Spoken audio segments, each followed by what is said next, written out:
Greetings and salutations, Dota fans. It is I, Badger, back for some more League of Legends Season 8 action, and I'm joined tonight by a very special guest. It's the young god himself, Logical. How are you this fine evening? Really happy to be here. Happy that you asked me to cast this game. I think I have more than half of the lobby added, so it should be good. I think everyone knows each other pretty well. Yeah, obviously there's a number of familiar players here from, you know, League of Lads and RD12 Masters and League 4 and RD2L. Like, these guys know each other quite well. Look at the two teams. Should be a fun matchup. I mean, etW currently are 5-1, and then Canoe and the Canoobs, I believe, are 4-4. I should have that double checked already.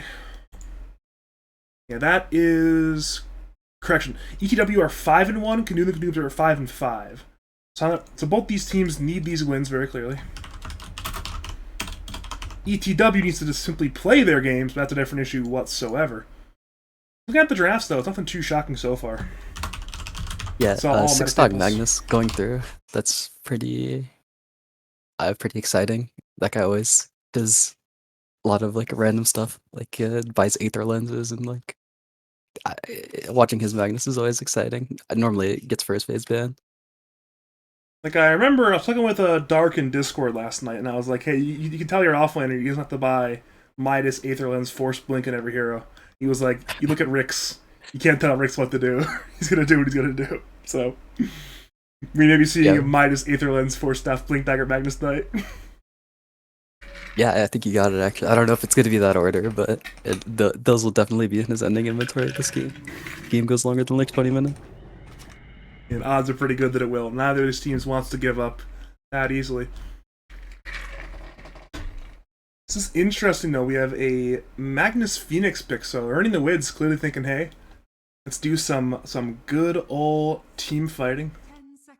Have a good old time here.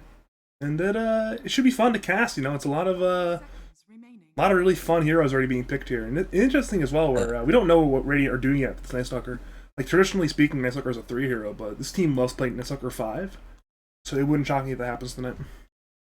Phoenix in the past has been considered a Night Stalker counter for a couple of reasons, because fire spirits are annoying, and also because you make it day sometimes, which can like you can actually ruin the Night Stalker a lot of the time if you're like chasing him or something. But okay, Lifestealer first. It's a good pick. He's gonna have the freest lane ever. $6 aside, he doesn't want to play the game anymore.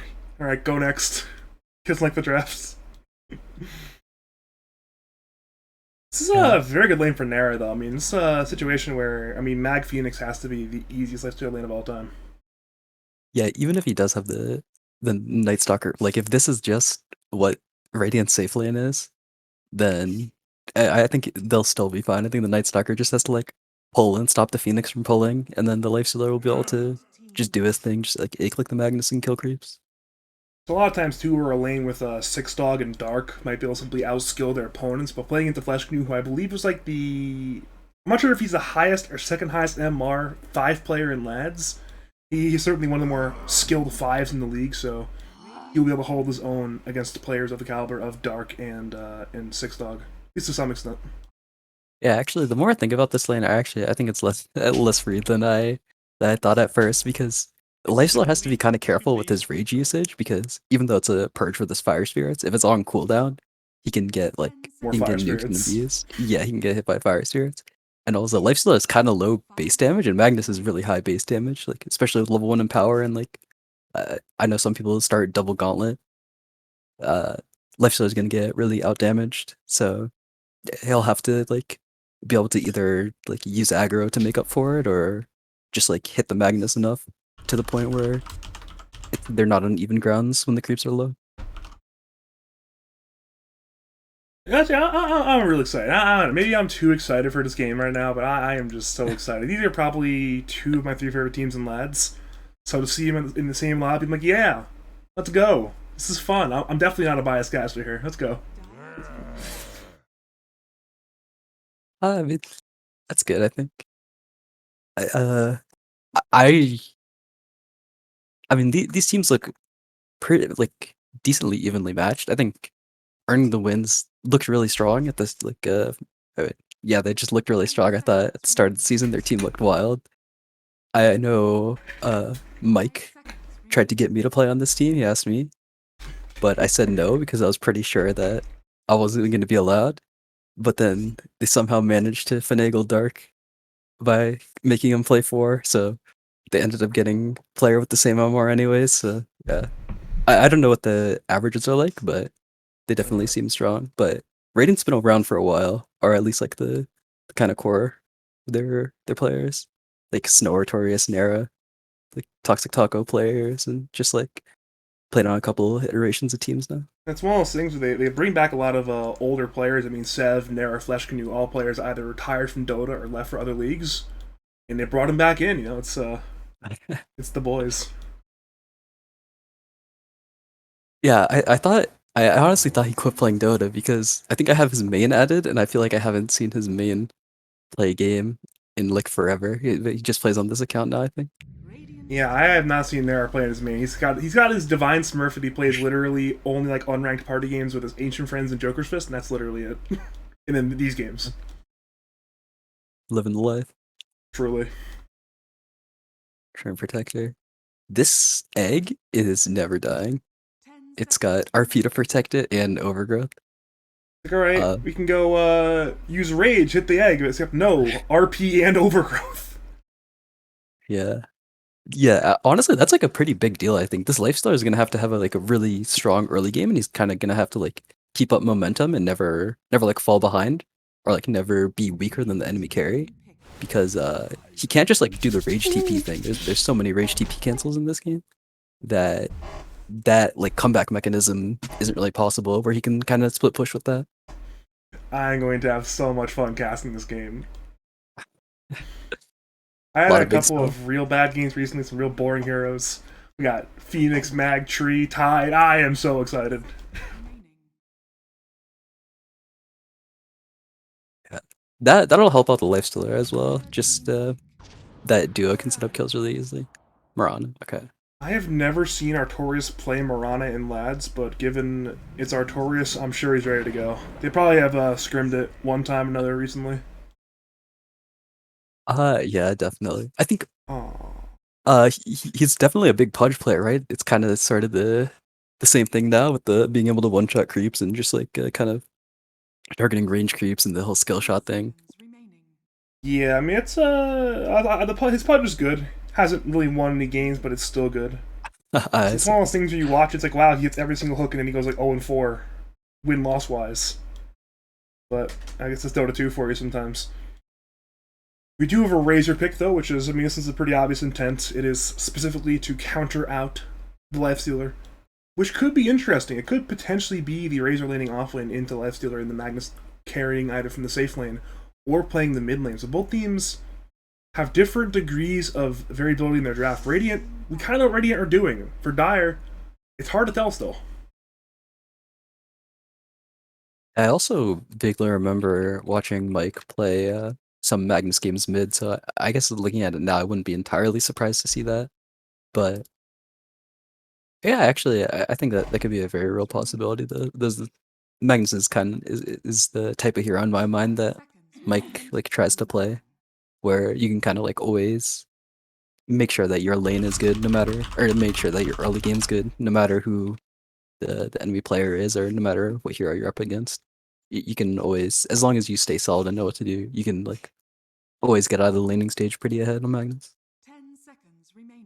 Speaking of heroes that Mike can play, I'm sure Mike can play Razor, so there's.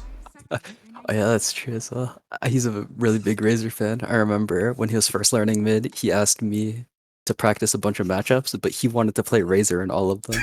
So I didn't understand why he was like he asked me to play Razor DK. I didn't know. I think we played one game too. I don't know what he accomplished with that one, but I guess he's a beast on Razor now. And he's here to practice his Razor. You know, it's the most fun and exciting hero in Dota 2 logical. You know, he's got to practice his mid matchups. Razor is actually pretty exciting now. I mean, if you go some like Treadzeal's BKB, it's not so exciting, but if you are able to have a good early game and you can get to that like early refresher, like timing, Razor's really fun to watch because you just like stack a bunch of ults on yourself and it just does an insane amount of damage. We have one ban left and very little reserve time for either team, so this draft will be wrapping up quite soon. This is gonna be interesting. I mean, I'm right now a fan of this dire side draft, but this last pick for mid here for Canoobs is going to be a very, very big deal. Yeah. Also, I do kind of think that Dire has a carry hero to pick, but the pool's a little bit slim. Radiant bans 6 carry heroes. Or sorry, 7 carry heroes. So they're probably gonna have to reach Storm. Okay. That's why you put that at the mag of the Razor safe lane. Problem solved. Yeah, I can see it. I mean, this Razor is gonna have a good lane no matter where it goes, but I do think it's gonna be kind of a player thing where, yeah, I think Mike will probably play it just because I know he likes it. But I guess I could see Sasquatch playing it as well. Um, even though 7 carry heroes have been banned by Radiant, there are still quite a few left. Dire banned 0 carry heroes because they picked Lifestealer in the first phase. Yeah, there's still Luna, there's still Terrorblade. I mean, TB matches up pretty well into a lot of these heroes, actually. Sven As well. This is still good carries here. They go for the Ursa instead, though, so turns out ban out 7 carries, there's still plenty of them left. And it will be the middle lane Razor, the off lane Magnus, and Sasquatch taking up the Ursa, so nothing too shocking there. What are your overall thoughts here on these two drafts, looking at them as a whole now? I think the lanes are going to be really important. I feel like Radiant's lanes are pretty difficult, I think, but with some finesse, you can win them. Like Tidehunter Mirana against Ursa Treant is pretty tough, but if you're able to get some like Gush Arrow setups and you can kill the Treant because he's low armor early on, then they can still win that lane. But yeah, that one's tough, and also their safe lane. We talked about it before with the Phoenix Magnus. Just like even though when they fight, it'll be easy. The downtime of the lane will be annoying. And this mid lane, I mean, Seb will probably be fine.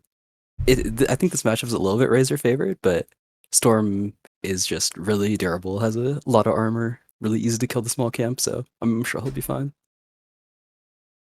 Yeah, So I mean, I'd say I favor Dire. I agree with you on that one. It's one of those things where potentially Radiant can win these lanes, but I feel like Radiant have to outplay Dire to win the lanes, and that's hard to do against, I mean, Sasquatch, Dark, Six Dog, M-John, and a Razor. Like, yeah, good luck outplaying these players. It's hard. Razor. That's me. This Razor could be nameless player playing Razor. I mean, it's Razor. Hi. You link the Storm Spirits. No offense to Mike on that one, but No, Mike's really dangerous on Razor because he's not afraid to go the boring treads Yule's BKB or whatever that I talked about before. You know, I would never do that in an official or like even in a lads game. I would never buy those items in that order. But Mike doesn't give a fuck. he's willing to buy the Trezule's Yeah. BKB. It's the power of fantasy. He's going for the W no matter what. If you are just joining us, though, welcome to a 2-game series between Canoe and the Canoobs on the Radiance, and earning the wins etW on the Dire. My name is Badger. I am joined tonight by the one and only logical Dodgical Patrick Starmain in Nickelodeon Brawl. No, Jimmy definitely made that up. I actually haven't played a character. It took me like an hour and a half to even set up my controller.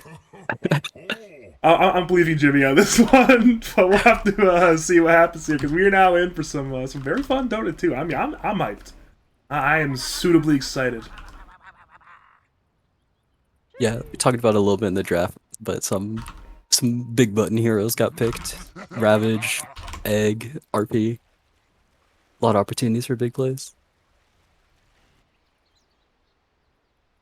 I like watching Tide. Tide secretly might be the most fun hero to cast in Dota because he has big buttons that are fun to cast.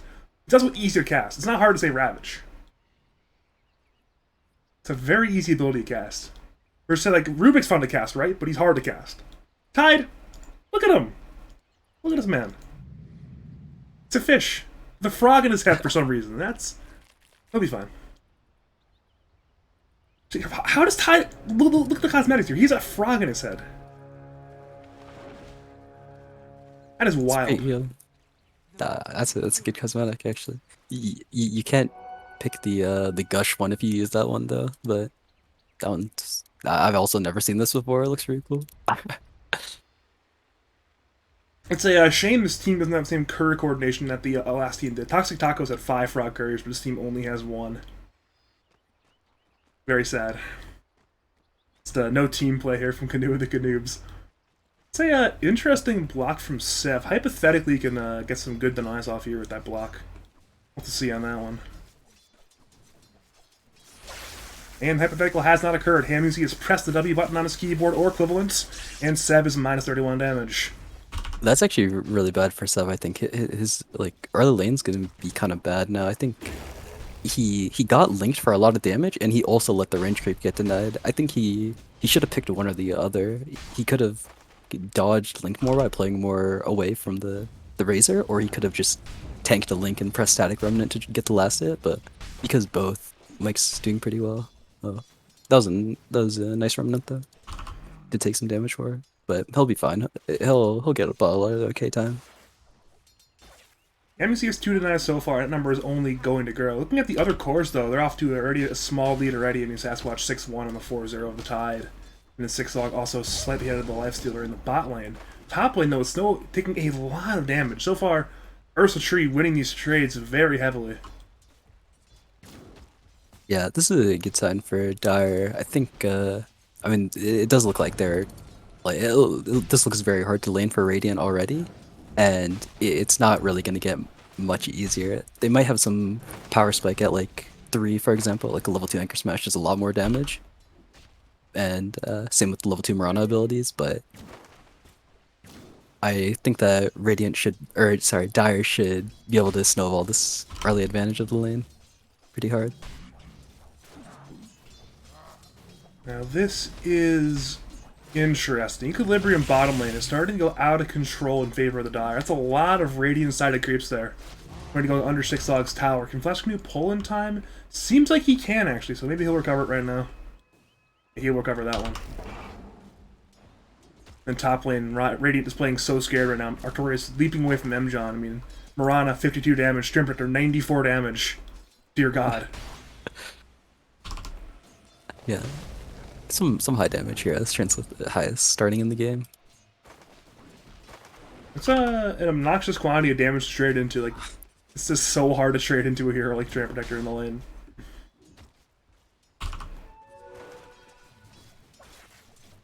Sev, he's actually doing pretty well level-wise into Hamuzi. They're both level 4 right now, so despite being down in last, he's even in XP. Dead. Oh, okay. Never mind. He didn't want to go for it. Alright, the Vortex is there to Hamuzi. Sev is now man-fighting with him. Remnant is there. First one is drawn by Sev on a Storm Spirit. That is a rarity. In an absolute outplay there by Sev. Well played to Storm Spirits.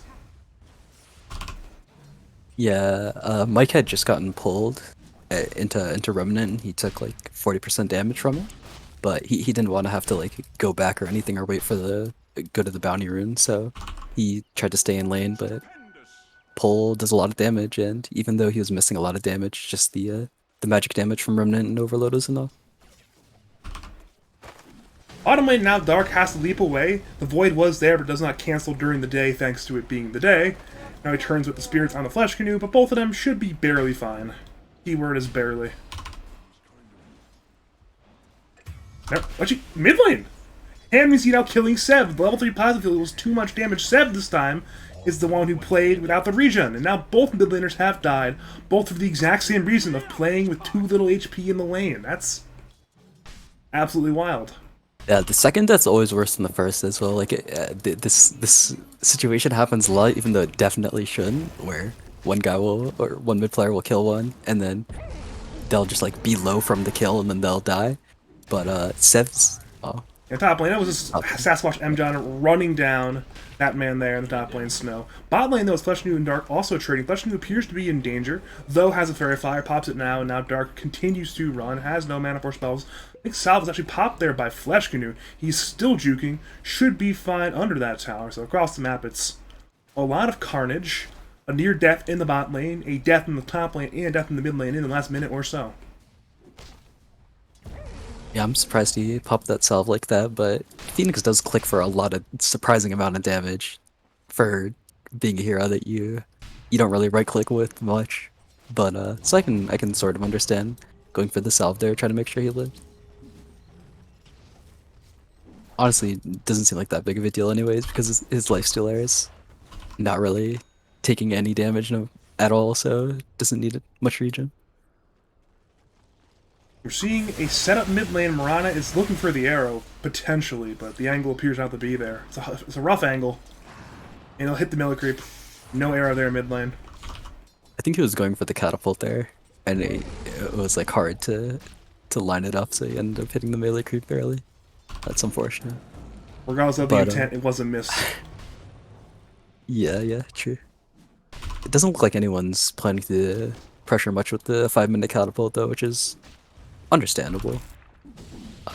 For if Dire tries to do stuff, Storm Spirit rotation he's just really strong at this point in the game, and it's kind of hard for Dire to pick a lane to actually pressure because they are kind of struggling in all of them. Well, bottom is doing fine, but this is like about what we expected. This was the lane that they had the best odds in. We said at the end of the draft.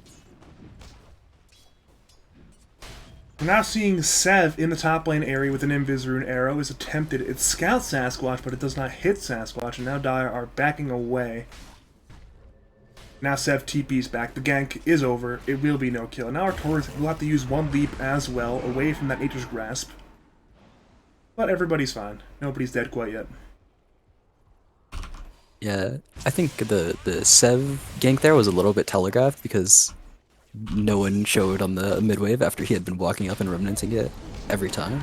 Top lane, Snow in severe danger, and rage pop by Sasquatch to get that status resistance, but the arrow stun was still too long. So Snow takes a lot of damage, but there is no death on that one. That arrow was really nice. I made up for the melee creep on the mid lane. He like somehow hit the Ursa there. Saw a fantastic skewer by 6 level, but he's not level 6 yet, so there was no RP to lock an arrow under that tower. Still took half of Lifestealer's HP away, but he also is a Lifestealer, so he won't particularly care. Yeah, I think this kill is really hard to go for unless he like trades a lot, or Nera has to like mess up for some kind of shockwave skewer RP play under tower to work. I think because Lifestealer has this has the like instant getaway where if he doesn't get chain stunned, he'll just infest out. He gets another skewer under tower, but still no RP. So despite 2 skewers under tower, Nera still has HP and will infest in the creep now. Okay. Yeah. You do lifesteal I think 5% of your health when you're infesting a creep, so just gonna use that to heal the full. I mean, lifestealer. Yeah, you. Flash Canoe went down. It was a 2-man attempt there, and a hand means either Storm Spirit and Lightstalker going under the tower, but with the TP and of Dark and the damage from hand music, it was a very easy turn there onto the Night Stalker. During all of that, though, we're seeing Snow scout the Dire side jungle. He actually grabbed a stack here at the shallow camp here in the jungle by the outpost. That's a lot of gold there for that Tidaner. Yeah, I'm surprised he made this move, to be honest. I kind of feel like he wasted a lot of time going so far into their jungle, but stealing the stack is pretty nice, especially against a mag lineup. Big stack in question, though, are the ones at the Tri-Camp. There is a triple stack at the Ancients and one only double stack at the Hard Camp. Those are 2 big stacks if Radiant can get them. They have the Observer Ward here as well, so they can scout these 2 camps being stacked by Dark right now. Question is, can they do it? Top lane, that's a 3v1 attempt on the Sasquatch. That's Sucker Tidaner and Mirana searching. Arrow is there, but it's hitting only a creep. So Sasquatch will walk away. But it's Sev, meanwhile, actually at the Tri-Camp. He certainly will not get the Ancients, but he will attempt... Apparently nothing, never mind. Yeah, it's a little bit hard for him to do anything by himself. Normally when we see these like really strong teams try to contest stacks in the triangle, they'll run good arrow, top lane of Sasquatch. The Enrage is pop. Artorias leaps away, and now it's Snow, who still has no Ravage. He needs one more creep for Ravage. Oh no. That would have been a huge Ravage. Yeah, if they're able to kill this Ursa, it'll be really nice because he'll be forced to expend his TP, and that's kind of a big deal because his Ursa can pretty much bully whatever lane he wants to be a part of if there are less than like 3 heroes against him. So making him stay in one lane is pretty nice, but that kill is hard, especially with that Ravage. It is Dire defending their top tier 1 tower. Dark is now TP in, so it's both Dire side supports there. But it is still 3 Radiant heroes, now 4th with Sab's rotation. They will attempt to fight this top lane. Looking at Radiant Vision, they do see Mjon in the trees. Ravage is there, will hit onto the tree and Protector, and I believe Phoenix on the side. Arrow comes in, will miss. Now they go for the tree, Gush in the Vortex into a dead Mjon. But they need more than that. Hamuzi has TP to the Link is there onto Tidehunter. Moonlight Shadow is popped by Artorias, and Radiant are on the run. Snow is not dead though. There's no detection, but it's not. Oh, there's a sentry on the ground. He walked into sentry range. He ends up going down. So it ends up being a 1-for-1 trade and one that Dire have to be happy with. Yeah, he was in sentry range and got hit for a little bit, but then he walked out, and I think it's kind of like weird to think about where that sentry is going to be. So he thought it was up more, so he thought walking down would be fine, but ended up just walking into it. That's unfortunate. It's hard as well. There's 2 sentries. I'm not sure if he was ready for the double sentry play. There's one here by the ward spot, and then one here by the entrance to the deep part of the jungle. So there's really nowhere he can run while invis. So it's just a lot of sentry coverage there. I mean, we're seeing 4 Dire side sentries all active in the top lane right now. Yeah. Aside from the one stack that the Tidehunter managed to pick up, Radiant's done a good job with their neutral game. No, okay. With their like control of their jungle. These stacks that we see in their triangle is a pretty common theme when you have a ranged 4 and an easy stack taker like Magnus plus any melee carry. It feels really easy for the Phoenix to just walk back here around stack time, hit both of them, and then go about whatever he wants to do. Either walk back to the lane or walk over and like deny water rune. It's a shame we're paused. I was drawing arrows for that entire thing. But alas, the people cannot see the arrows unless they can like trace my mouse cursor and figure out, oh yeah, he's drawing an arrow in that direction. So far, though, I mean, it's relatively even in net worth. It's a less than 1k net worth lead for Canoe and the Canoobs. All 4 of the cores at the top, Lifestealer, Storm Spirit, Ursa, and Razor, are within 115 gold of each other. And then Mag and Tide also are even, but as you mentioned, there's that big stack. That will be a huge boon of gold for likely Sasquatch once 6-Dog empowers him. But that is to be determined. Especially when there's this ward still. Radiant can potentially, with the Ravage, with the Storm Spirit, get on top of heroes taking these camps. So it's a bit of a risk there if Dire want to clear it in a 5v5. Yeah, I think the Lifestealer is top of the net worth right now, but his game is definitely difficult. He'll have to play into like 2 like very big counter core heroes. So even if he's like even if he has like 1,000 more net worth, the fights are still really difficult. But it's kind of the opposite for the Storm, because even though his game feels kind of bad, I don't think he feels terrible, but you're able to have more money if you like don't die, for instance, that one time mid. But the only thing that he really has to be worried about is overgrowth, because it's pretty easy to stay outside RP range before he has a blink. And 6-Dog's got Gloves of Haste plus 1,300 gold, so it's going to be a little while until he has blink.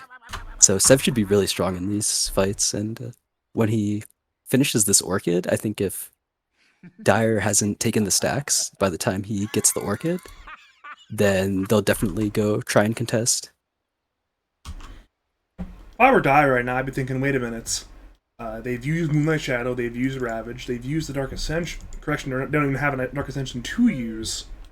I would probably clear the stack right now while Radiant cannot contest it before, say, there's Ravage, Moonlight Shadow, and as you mentioned, that Storm Spirit Orchid.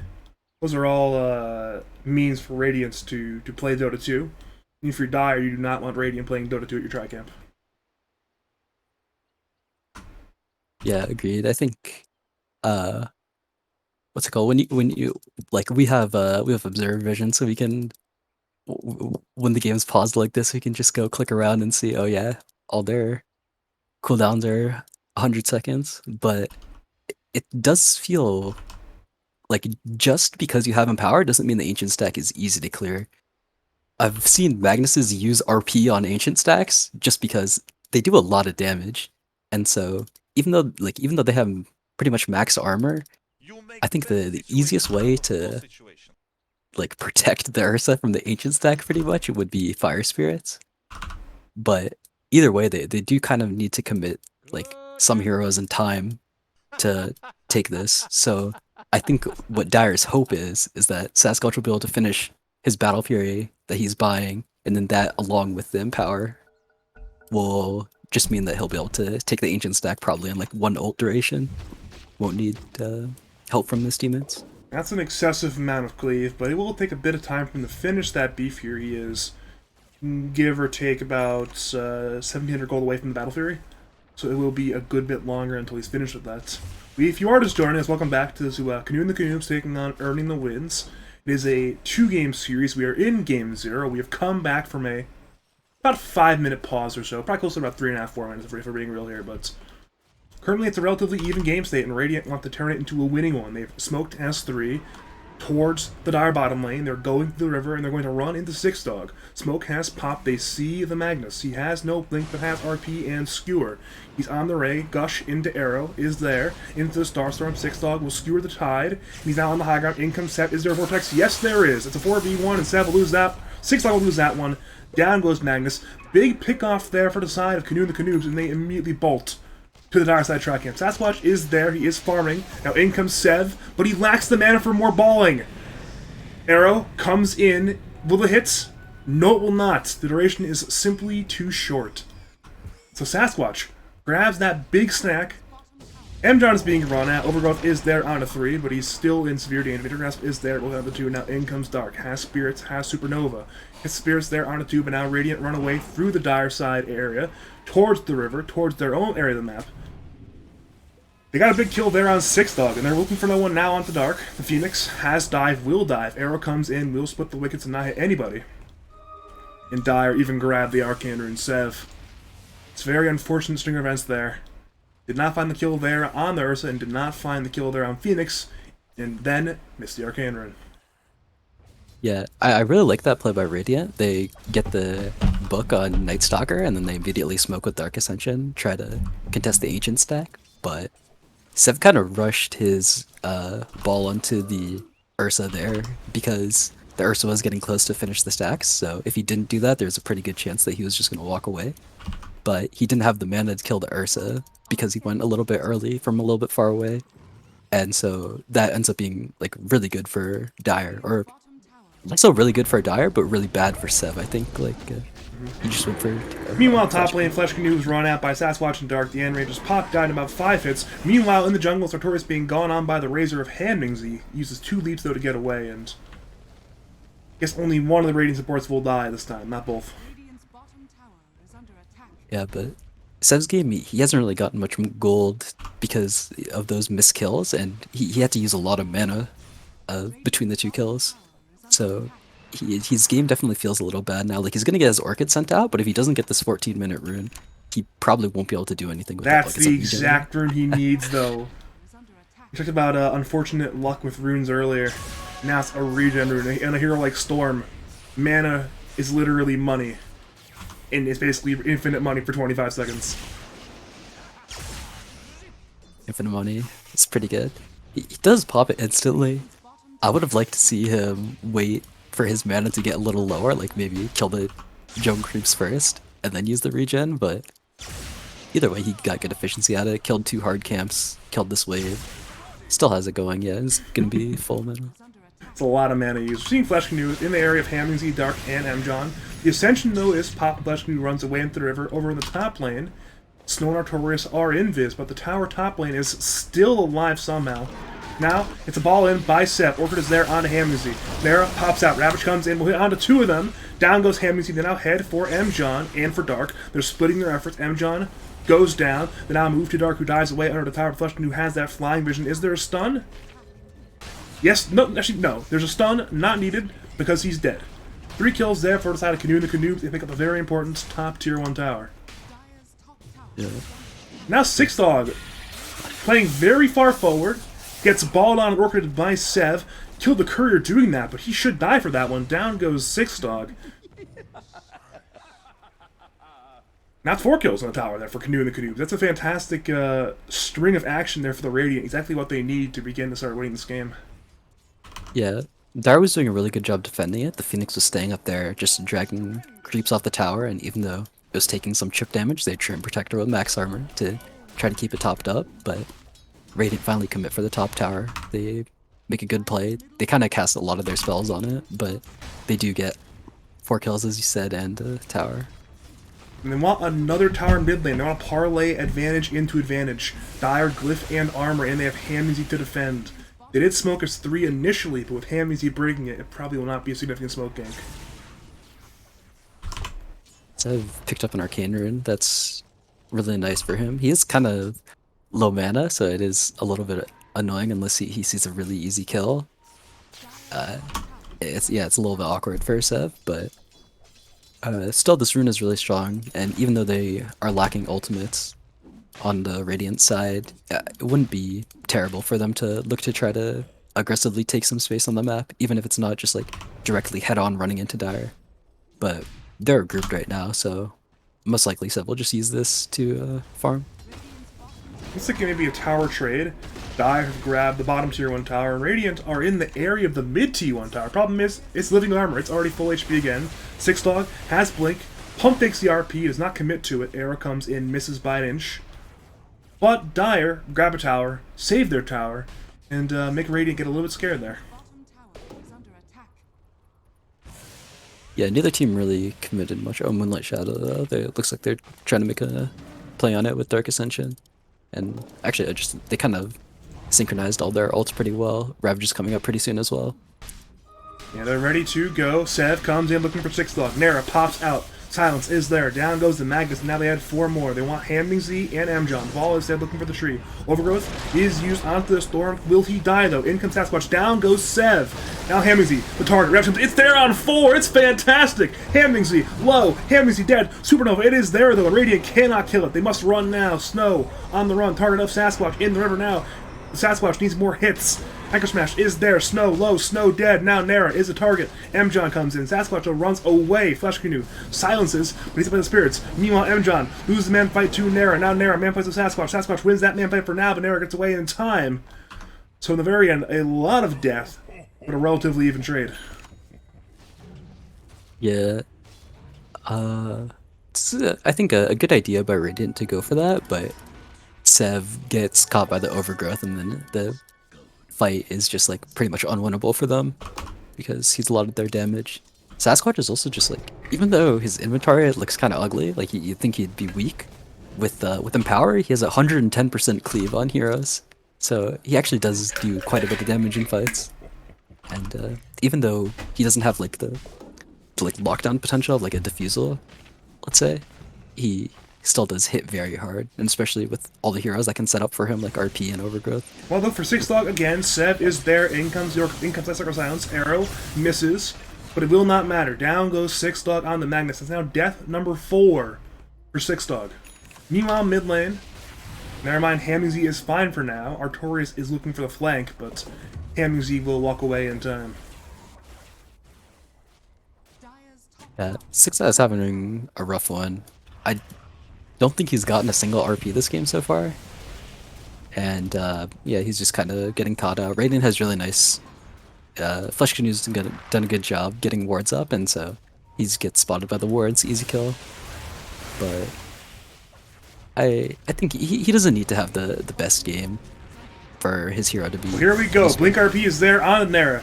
In comes the Link. Lifestealer is in danger. Arrow comes in onto the Razor. Now the Infest is there into the Tidehunter. And Radiant get away. Dire commit the RP, but they find no kills. The teamwork from Canoobs has been fantastic.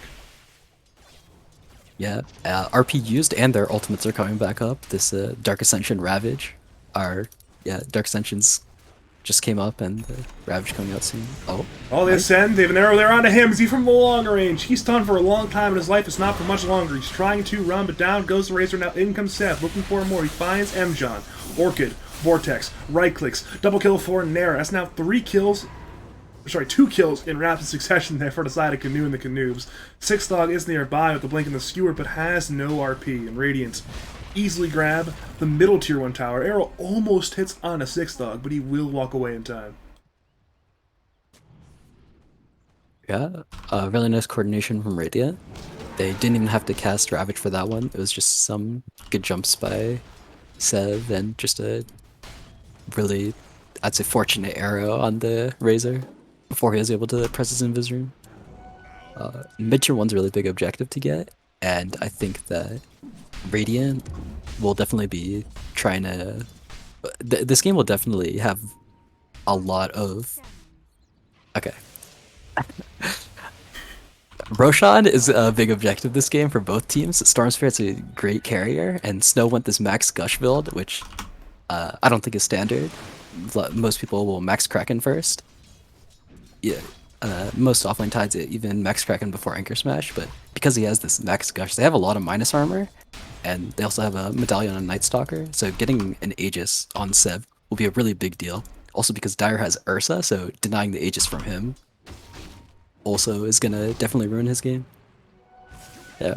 Obviously, Radiant want the Aegis, but Dire are the better Aegis takers. But both these teams have very good Roshan team fights, so if either team walks into the Roshan pit, it could be a disaster. Dire, Half Smoke, and Radiant are aware they had the Observer Ward. Dire are in the Roshan pit, they're taking it fast, but Radiant must defend it. Flesh Canoe is nearby, as is Sev. Sev has a Nara inside of him. Roshan is half HP, 6-log has set up under Radiant side Observer Ward. And now, Not smoke. it's a smoke, not an invis. Roshan dead. Edith goes Zaspa. They go for 6-dog instead. 6-dog goes down once again, but Dire fight. Rabbit is there on 4. In comes Seth. It's fantastic. Overgrowth comes in on a Tuber. Radiant continue to fight. Sasquatch man fights a Flesh Canoe. Supernova is popped. It will not die. Flesh Canoe appears to die, but Radiant are disengaging, it appears. They're on the way out. Night Stalker goes down, the rest of them are running. Sev goes in looking for hand music. Gush comes in, Storm moves away, but Razor is low HP, but Dire, they rendezvous at the Tri-Camp. Snow dies to Sasquatch, and now Artorias and Flesh Canoe go for hand music. Flesh Canoe bought back, Flesh Canoe has ascended, but he cannot kill the Razor, losing armor is far too much. Now in comes Sunray. Flesh Canoe may even die back here, but he's still trying to juke. And he will get away for now, but now in comes Nara once again with Sev, looking for M-John. M-John goes down, but Nara is stuck on the high ground. His TP was cancelled. Now Sev has low mana. Vortex on the Sasquatch. Meanwhile, Dark dies to the damage. Handmusi once again the target. Artorias dead. Sev dead. Now Handmusi, he's being hit by Flesh Canoe, but Nara is just stuck on the high ground, and they know he's up there. Sasquatch joins Nara in the high ground. They're going to man fight to death. Nara should lose that one. But now in comes the RP. It's there on 2.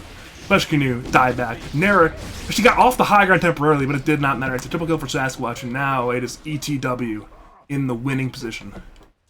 That was like the jankiest fight I've ever seen in a lads game. It starts off, 6-dog smoked, and he skewers onto the hill, and his smoke doesn't break for a while, but once his smoke breaks, Radiant realizes that there's a Magnus sitting on their hill that they have Ob Sentry on, and so then the Storm has Lifestealer infested in him, so they jump the Magnus, and they end up killing the Magnus, but Lifestealer pops out of Infest, so then the Lifestealer is stuck on the cliff, so he has to use his first TB to mid-tier 1, and then as the fight continued, he got cliffed again, and so he ends up dying because of the second cliff.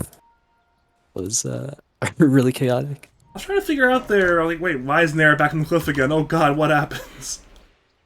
Yeah, I also didn't see what cliffed him, but I guess it was... Maybe his TP got cancelled in the first place? I'm not even sure, because 6-dog was dead, right?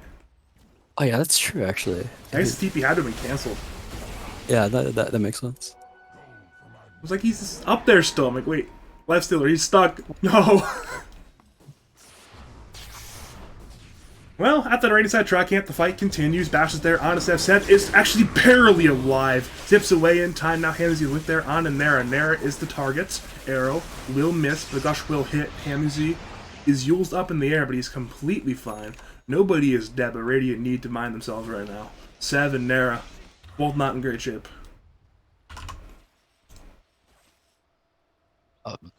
I was pretty surprised by how much damage Sasquatch did there onto Sev. I guess he didn't have the like health parts of his Bloodstone completed, but still almost just dies in a bash duration. That was pretty wild. Yeah, between the SNY and the Empower and the Beef here, it's just, even in the Basher, it's just so much damage for the Ursa right now. Yeah, the Ursa this game has been really good. He hasn't died a single time with Empower. He's gotten really farm. He went for this greedy Battle Fury build. Honestly, I don't think this is correct. I think like a Diffusal or one of these more fast-paced Ursa builds would be better, but he greeded for the Battle Fury and it worked out. He hasn't gotten punished for it at all, and so now he's significantly above everyone else in the game as far as net worth goes. We're at the point now, Radiant have glyphed to keep their T2 top alive, but there's still a dire side siege unit. Arrow comes in, will miss, flash news descend. Ravage comes in, will hit on the 2. Now we're seeing Seth. He's focusing 6-Dog. 6-Dog is low. 6-Dog will go down, but the man fight continues. Nara is linked, but Hammerzy is dead. Sasquatch goes in, tries for Artorias, cannot find the kill. Now Sev once again is there. Supernova is popping, Flash news going out the dark. Sev leaps away, and Mjon is low. Snow is chasing. Mjon low. Still alive somehow. Anchor Smash kills him. Now, it's Dire who are on the run. They have the Aegis and Sasquatch, but it's a 2v5. Sasquatch blinks in the Flesh Canoe. Flesh Canoe goes down to Radiant, know where he is. Sev balls in, but is low on mana. It's a Vortex. Into the right, into the arrow. A fantastic arrow from Artorias. And now, how does Sasquatch get out? Mjon has block max. Sasquatch, though, is orchided. He is halberded. He is in severe danger. He tries to enrage, but he's Yule's up in the air. Dark is doing what he can, but the arrow's there once again. Sasquatch is low, has no way to escape. Down goes the Ursa, and they head for more. They want Phoenix. He's Vortex. He goes down. Mjon and 6-Dog are back. But Radiant have gotten some massive kills here. Yeah. I was pretty concerned for Dire because they kind of killed the Aegis at like one of the worst times. It's 30 seconds left on the Aegis is when they killed it, but it Sasquatch just can't live there in the middle of all the heroes. I was confused why he didn't enrage, but Radiant has Yules on Mirana, so if he enraged immediately, he would just get Yules, and so he was trying to, well, so he was dead no matter what, pretty much, but he tried to use it afterwards and it got Yules, so. We're at the point now where Radiant have done a very good job of itemizing for the Ursa. We have a Halberd on the Lifestealer, we have the Orchid on the Storm, and we have the Yules and the Mirana, so 3 different heroes who have some means of really ruining Ursa's game right now. Yeah, I think Yules is the big one as well. I had to check if it was just the Mirana that had one, but I think these these SNY kind of status resistance heroes that we've seen, like Troll and Ursa in the past, or Troll in the past and like Ursa this game, they get really ruined by Yule Scepter because it doesn't get status resisted. And so before you get your BKB, you can just get chain Yules and your game's just impossible to play. You just get super kited. But he does have BKB now. It's a 5-man smoke and Moonlight Shadow from the Canoobs as they're into the Dire Tricamp. But Dire are not in their Tricamp, but it looks like we may see a big fight in the Radiant side jungle. Oh, it's a Dire to the 5-man smoke as well. They will be fighting towards the Radiant side outpost. Who will lead the way? Flesh Canoe has ascended. 6-Dog smoke is popped. In comes Seth. But so 6-Dog blinks away in time. The Orchid is there. They're focusing down the mag. In comes Ravage. It's there on 3. Supernova is popped. Radiant try to focus it down. Can they get it? Overgrowth comes in, but no, down goes Dark. The RP's there on 3 though. Flesh Canoe dead. Nara, the target. He's trying to fight to whatever he can. But Snow dead. Artorias dead. Nara on the run. Nara will go down. He's brought back by the skewer of 6-Dog. It's an ultra kill for Sasquatch. And what looked briefly beautiful for Canoe the Canoobs has turned into a complete disaster. That was good recognition by Dirk, I think, to egg so early. He egged so early even that it got killed, even though he had RP and Overgrowth to try to protect it. But just him egging and then dying because Radiant commits to kill the egg just set Dire up to have a really strong team fight. I think I didn't really consider it, but it is kind of hard to like get on top or to get Radiant's heroes, but kind of like baiting them into hitting the egg is a lot of committal, yeah. And it honestly left to a very good RP there. So now bot lane, Dire should grab the tier 3 tower, but Radiant are returning to the fight. Sev balls in, balls away. And for now, Radiant maintain most of their high ground, but the T3 is dead, so if Dire return, it will be a much easier time.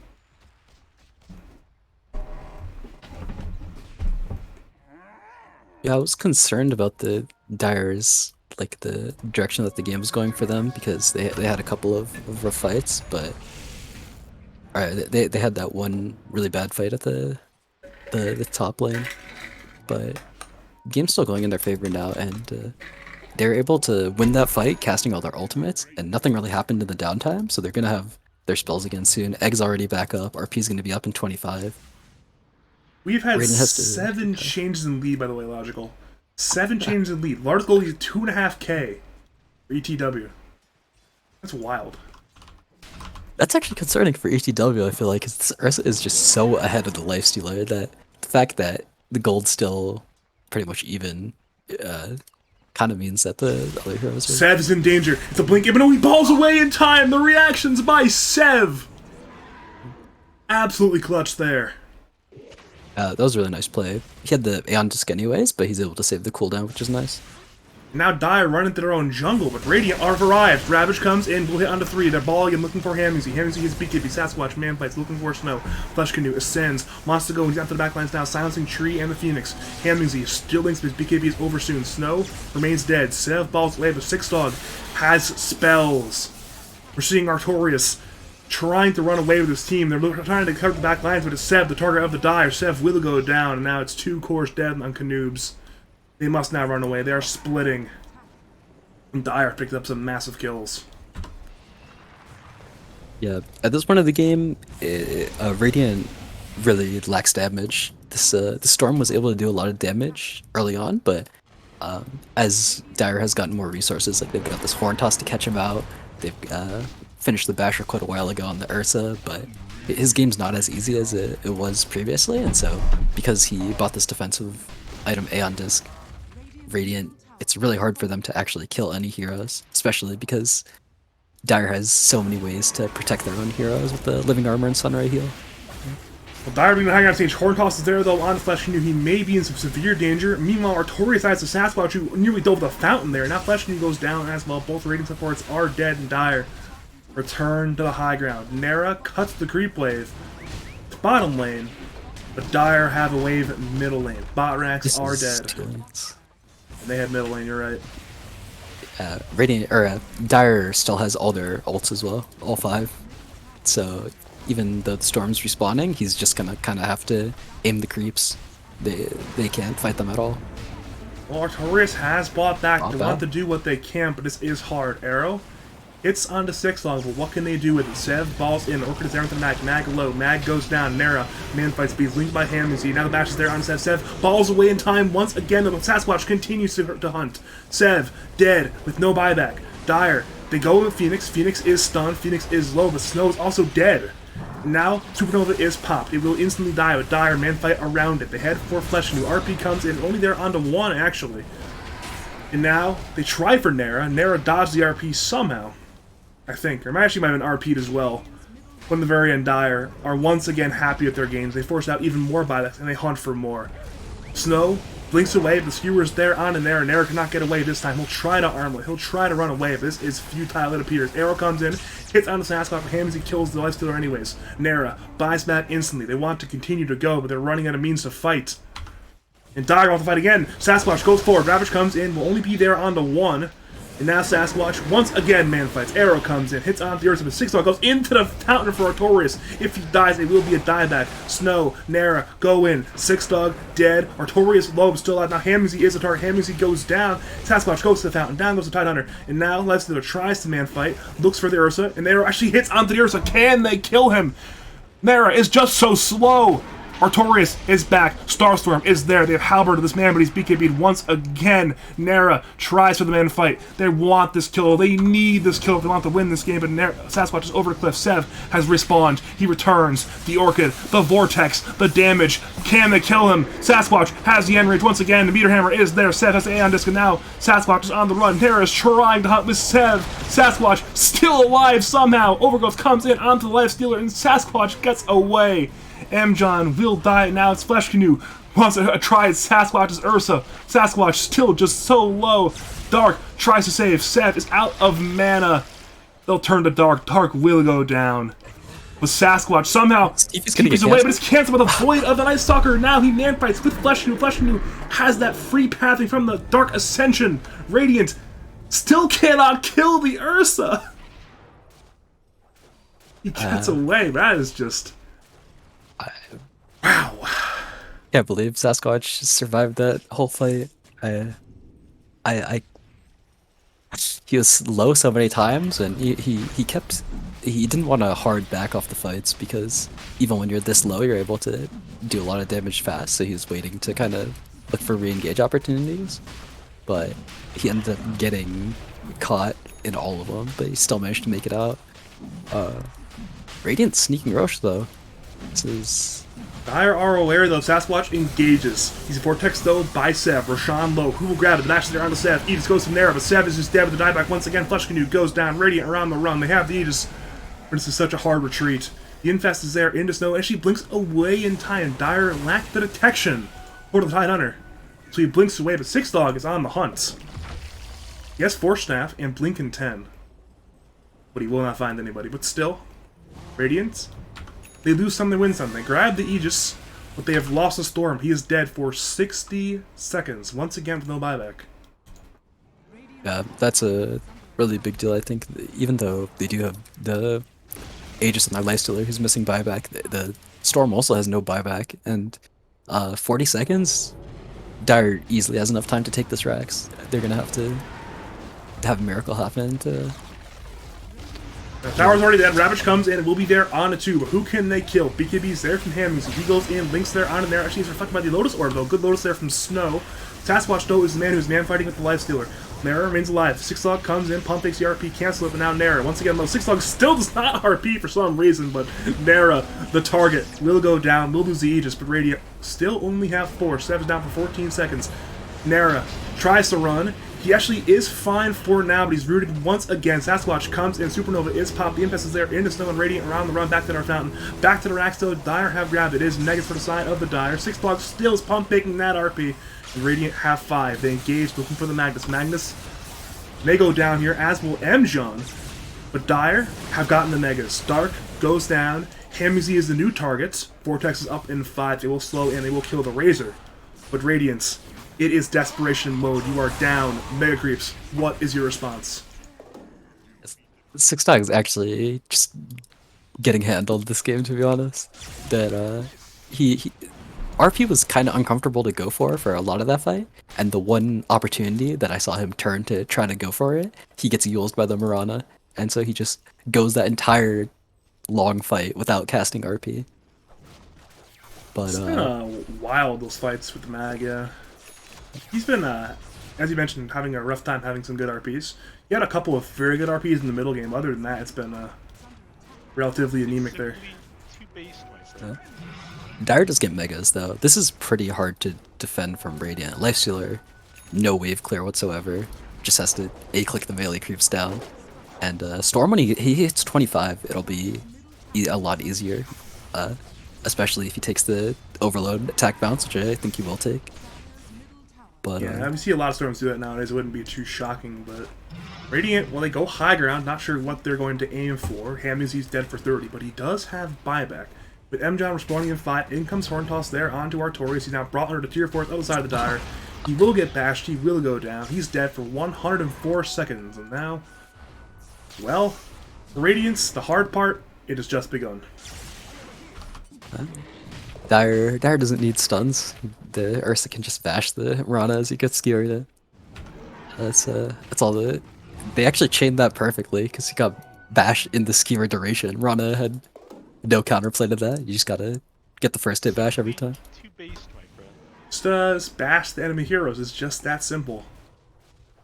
Well, Six Dog has another Horn Toss, this time onto Nara. RP is up. Will bash instead, though, onto Lifestealer. In comes Peter Hammer. Down goes Nara. He's dead. 125 seconds. It's over 2 minutes with no buyback. And we are reaching the 11th hour. It is midnight time. Radiants are defending into Megas in a 3v5. To defend will require more than a miracle at this point. Yeah. They're about to get a tome. I hope Sev eats it. Try to get his 25. But, yeah. Here comes Sev. He has his Vortex there on a Sasquatch. Snow comes in with the Ravage. It'll actually hit on a 3. The follow-up is simply lacking. Snow is being kited around. Overgrowth comes in, hits onto its perk off of Snow, but in comes Supernova. Sev gets away. Snow not so lucky. Now it's Flesh Canoe. In the 1v5, he's bashed and brought down. Unsurprisingly, the GG is called. We're at the end of what was a pretty good Dota game there. Yeah, really back and forth. Uh, Sasquatch really popped off though. 21-1. I didn't even realize that he had that many kills. He was really farmed the whole game because he had a really strong early game. But fights were really favorable for him as well. He had a lot of heroes that were able to set him up. I think Dyer had picked a good game plan, and I don't know if it was better than Radiant's, but it was like significantly easier to execute. I think Radiant had to like contest stacks and like try to abuse Dyer's cooldowns. Like what I saw from Earning the Wins that game. We do have a Dota update, by the way. Oh, okay. So it'll be time to update our Dota so we can return, but yeah, it is a etW. I mean, they're really they're picking up where they left off. A lot of wins. They are earning them a little bit at a time. They're definitely earning them. I think yeah, I mean I talked about how Radiant had been playing together for a while, but so has Earning the Wins. I mean, aside from just being friends since forever, John, Sasquatch, and Mingzi had they played League of Lads a few seasons back, 2 seasons in a row, if I remember correctly. Season And 5 and Season 6, both in pretty dominant fashion. Yeah, they also played League 4. I not sure how that one went. I don't think I ever got. I don't think I ever asked them, but I know that they were successful for a long while. So on the group stage, I think they only lost one game, and it was when they're like they had Carry Underlord and 5 Arc Warden. So they work together a lot. They have a lot of experience playing with each other. That's the way League 4 ended. That's a different story whatsoever. But let's just say they were dominant until League 4 decided to not be a Dota League anymore. Oh, I see. I see. Okay, okay, that makes sense.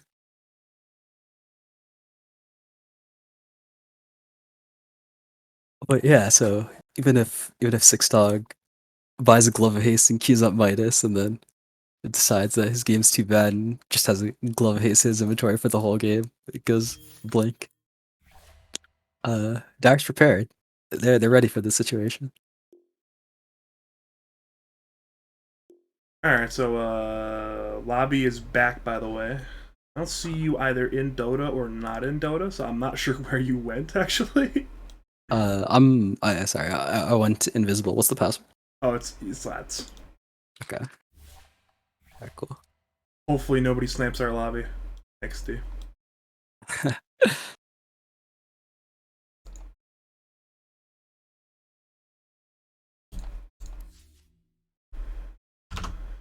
Let's see here. So okay, so Canoobs have the choice of picking side for game 2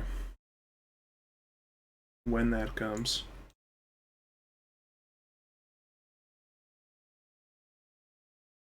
You good on water and whatnot? Yeah, I am chilling. All right, nice. Looks like Dark is gone, and we're seeing if etW is able to use ET as a stand-in for the player that replaced him, which is certainly an interesting request. ET certainly wants to play with the boys, I'm sure, if you can do it, but right now Canoobs have not responded yet to the request. They have not given a yes, they have not given a no. We have radio silence from Snow and company. Yeah, I think ET is probably pretty similar to Dark as far as foreplay goes, or playing four. I know Dark has started playing a lot more four, like in pubs and just like a lot of more of his games in general. He's been trying to play four in. I know his Steam name was like Four Grief for a while. And I think he's currently 4-player. Please respect. Oh, okay, yeah, perfect. That's what I thought about. But ET has been playing four for a longer time, but he is slightly lower MMR. I don't think this is a rig stand-in, but honestly, if I was it's not outside of the realm of possibility for Radiant to just say no because they kind of Please like. use a worse player. Well, I mean, I don't even know about that, but they just kind of like. Uh, I don't remember League of Lads rules entirely, but I think you need to have a stand-in confirmed before the game starts, right? For a series. So That's usually for like a serious stand-in though, and this is not a serious stand-in; it's a game stand-in. So, okay. oh man, don't make me do this. I don't want to have to do my admin job. Uh, all right, cool. They're finding someone else. Very cool. Very cool. They've got Jakku. Okay, I Okay. I can just invite him to the lobby. Okay, so I love Jakku, and he's like a. I feel like he's underrated for how good of a Dota player is because he only plays unranked and like ability draft. Hasn't played ranked in forever, but I think he's definitely not as good as ET or Dark, especially in Pause 4. I think roles I've seen Jakku play the most are 1, 3, and 5, but I was gonna say uh, I think of Jakku. I think of a three-player. uh yeah, I know when he used to play a lot during his like RD12 days, he played 3, I think as his main role, but nowadays I see him play 5 more often, I think. You know, I think I'm going to open a window. It's fucking hot in here. I am actually physically sweating right now. Because there's no longer any AC, sadly, but this room it heats up because I have a computer running and I'm full of energy. I'm Yeah, radiating energy right now into the room. that is, yeah, actually I've had the same issue ever since I got my new computer. That actually works. My room gets hot if I run Dota for too long.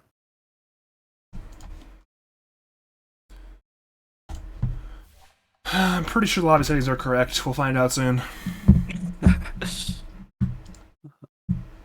Yep, Starting the I did waves. not fuck it up. Nice. Nice. I will be right back. They're gonna open the window and grab some water. I will see you soon. Yeah. I think there wasn't anything massive. Maybe Canoobs will try to ban some of their heroes from the last game, but uh, with the way the draft started, I'm not sure if I would point fingers at kind of Radiant's early picks as being problematic.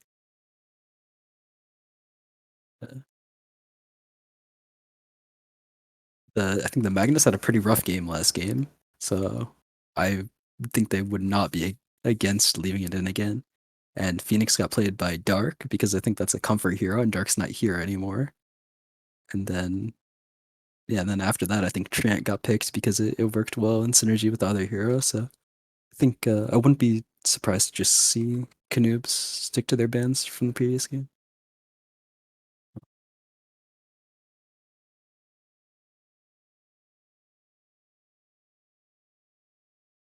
But I know the players on Radiant. None of the players on Radiant would be okay. I know a lot of the players on Radiant wouldn't want to play the same hero twice in a row. Six Dog loves playing his heroes; they'll play them infinite times in a row. So they run back the Magnus. But I would be surprised if they lock the Phoenix again like last time. I like the opening by Zaire. I think Sasquatch is gonna have a lot more trouble in his lane compared to last game. Sand King Lina, he's gonna have to pick a really strong safe laner and a really strong 5 in lane for them to be able to contest this lane. We don't really see much Lina 4 at the highest level of play anymore, but it still does what it's always done, where it just clicks your safe laner with like 67 damage and extra attack speed from Fiery Souls, and just trade super easily with the 5 as well because you got a lot of armor. So I kind of I'm not sure if they're gonna go commit for this a lot, but I like this approach by Canoobs to try to play more for the lanes.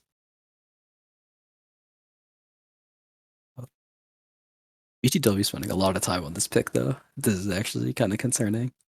This is definitely like the 8 pick when your first pick is definitely important, but they have spent like a minute of their reserve time at this point on this pick. You know, reserve time, it is a social construct, and they don't need it. Alright, they need it, actually. Winter Wyvern, I don't know what that one's about. I maybe that's a hero. Oh, actually, that's a hero that Amjon likes. I remember this from a long time ago, back in the Fickle Minds days when Amjon would play 5 for them. Yeah, I remember he'd play a lot of Wyvern. I think they would even like first pick Wyvern for him. So, not a hero that's necessarily at the top of the meta right now, though. I mean, he was pretty good a few patches ago, but he got significantly nerfed, and Wyvern's not exactly good into either Lena or Sand King either, so it could be a hard game this game for Mjon. Yeah, they do have a lot of big team fight ultimates again, though, kind of similar to the tree the Wyvern's good at resetting fights.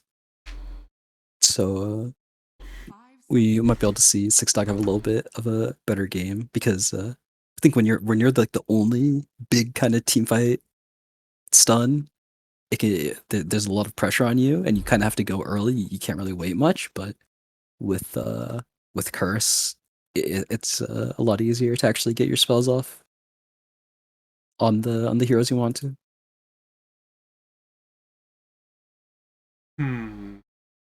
Seems like Canoobs may be looking at. I was gonna say that they initially might be looking at another Storm Spirit pick, but Radiant instantly banned that. Seems like they're really focusing on banning out this AM hero. Like, you know what? We don't want to deal with AM tonight.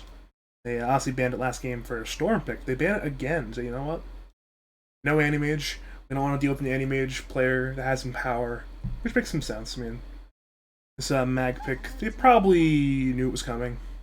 Considering I think Six Dog has played it 100% of the time that's available, so they should be prepared to play into the Magnus. Yeah. Last time Canoobs banned 6 carry heroes. They're yeah, okay. I mean, Monkey King being a carry hero is a little bit debatable, but I'd still say it counts as a carry hero, and it looks like they're going to do the same thing again. But this game, Radiant has banned exclusively Sev heroes. I think Night Stalker isn't like completely a Sev hero, but I've definitely played against his Night Stalker mid before, and Neither is he's pretty good Pango at or it. Void Spirit either. Artorias plays Pango, and Flesh Canoe is like literally the only Void Spirit support player in NA right now. Sev used to play a lot of Void Spirit. I remember like when the hero first came out, he like exclusively played Void Spirit, and we would tease him about it. He's a gold tier on it or something. In like you see him a lot on like Storm, and he's only silver tier. And Pango also. I think Pango's the second most played hero. Uh, yeah, It's a big Void Spirit team. I think they have 2.5 Void Spirit players, so it's not too shocking that Ernie the Winds are bailing it out. that's half the team, 2.5. Exactly. Seeing a Shadow Demon instead, though, likely the 5 hero for Flesh Canoe, unless something crazy and wild happens.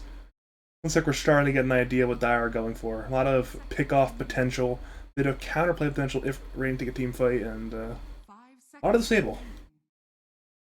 Yeah. A save against these big team fight ultimates makes a lot of sense, but I'm kind of concerned that Dire's draft looks a little bit hard again. I mean, their lanes will go better, so it'll probably end up being a little bit better for them, but still, their overall game plan's not as simple as just click the big spells on the bad guys.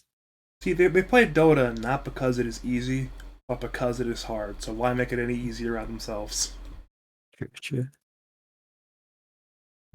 This is a very important double pick here, though, for earning the wins. This is the all-important 16-17 pick. They grab the tree again. Now that is a little more interesting. What is the idea behind bringing back the tree again, even though they already have the wyvern? It's probably for Wyvern. I think Jiku likes the hero as well. I have not seen Mike play mid Wyvern, and I think mid Wyvern is kind of a lot worse since the changes. Yeah, I don't think it's unplayable, but I think it's a lot worse, especially if it's not a good Wyvern game. But I feel like Radiant is gonna pick their safe laner here. They see the Dire safe lane. Uh, I mean, maybe it's mid lane for Sev, but that does not strike me as a Sev hero. I mean, might be wrong about that, but I think Sev normally likes to play heroes that have an ability that makes their hero, like that teleports their hero. It's like Storm Spirit, Void Spirit, Pucks. Something that he can run around really easily on. Lena's more of a farmer nowadays. But they don't have their safe laner. Pick the Yeah, Shrek. I'd say one of the quintessential Handming Z heroes of the last few patches. A hero he's played very well for etW and before that for Dark W. It's basically the ideal Handming Z hero, really. Yeah, this is a terrible Leshrac game as well, so this is pretty much all riding on the fact that he's just a beast on the horse. Playing against Demonic Purge is really annoying because you can't use yourself and you're just like slowed, you're kind of stuck. You can't save yourself with the Ghost Scepter or the Ags even. And Lena is like a classic hero that is a counter to Lesh just because you play really far away from him and the lane's also really strong for Lena if it does happen to be a mid Lena. But I kind of don't think it's going to be a mid Lena because mid Lena plus carry Dusa feels a little off. It kind of feel similar, feel like similar heroes, but it wouldn't be the craziest thing to see. Okay, they missed their ban on earning the wins. Yeah, it's you mentioned you mentioned it earlier how they were using a lot of reserve Yeah. time, but it actually has bit them in the ass here. Hopefully, they didn't need that ban for what is likely a Sev middle lane hero, though could be a 4 hero if they put the Lena mid. Usually, Sorry. you expect Hamzy to be better than that, but it's funny they have Hamzy draft. I think Sasquatch phrased it as he's the one person not an ape enough to press the buttons, but Hamzy today has forgotten to press the buttons. Why did Mike apologize? Do you have the chat open? He said sorry, Yeah, lost track of time. I have it You, open. you don't have to apologize for skipping your ban. You just you apologize, but you make the game harder for yourself. He's exactly that kind of human being. He's a good human being. You know, he would do that. He'd be like, "Sorry guys, my bad." Team's probably laughing at him hardly, like, "Mike, you idiot, you didn't ban." But he's probably just sitting there like, "Damn, that's terrible." Now let's see here. Looks like the last ban of the Radiance turned into an Ember Spirit ban, so I mean it will be no spirits for Sev this game unless he wants to play either Vengeful Spirit or Earth Spirit in mid, which is Another game of 7 carry heroes banned. I think Dyer's definitely going to ban a carry hero. I would say 7 Sev heroes are banned, but Radiant missed their ban, so only 6 Sev heroes yeah. bans. Uh, Perhaps they need that 7th ban in hindsight, but what can you do, I suppose? we'll see. Sev gets 24 here. He gets to pick a hero that where he can see the whole game, see what his role is. So what Pick stops something etW from this picking Tiny right now? Uh, yeah, I mean this is kind of a like a Tiny to Wyvern is kind of scary because when your BKB duration's down, you kind of get owned. Okay, Arc Warden. Well, that is the antithesis of Tiny. That is an Arc Warden. So that's not the style of carry I expected for earning the Oh, wins.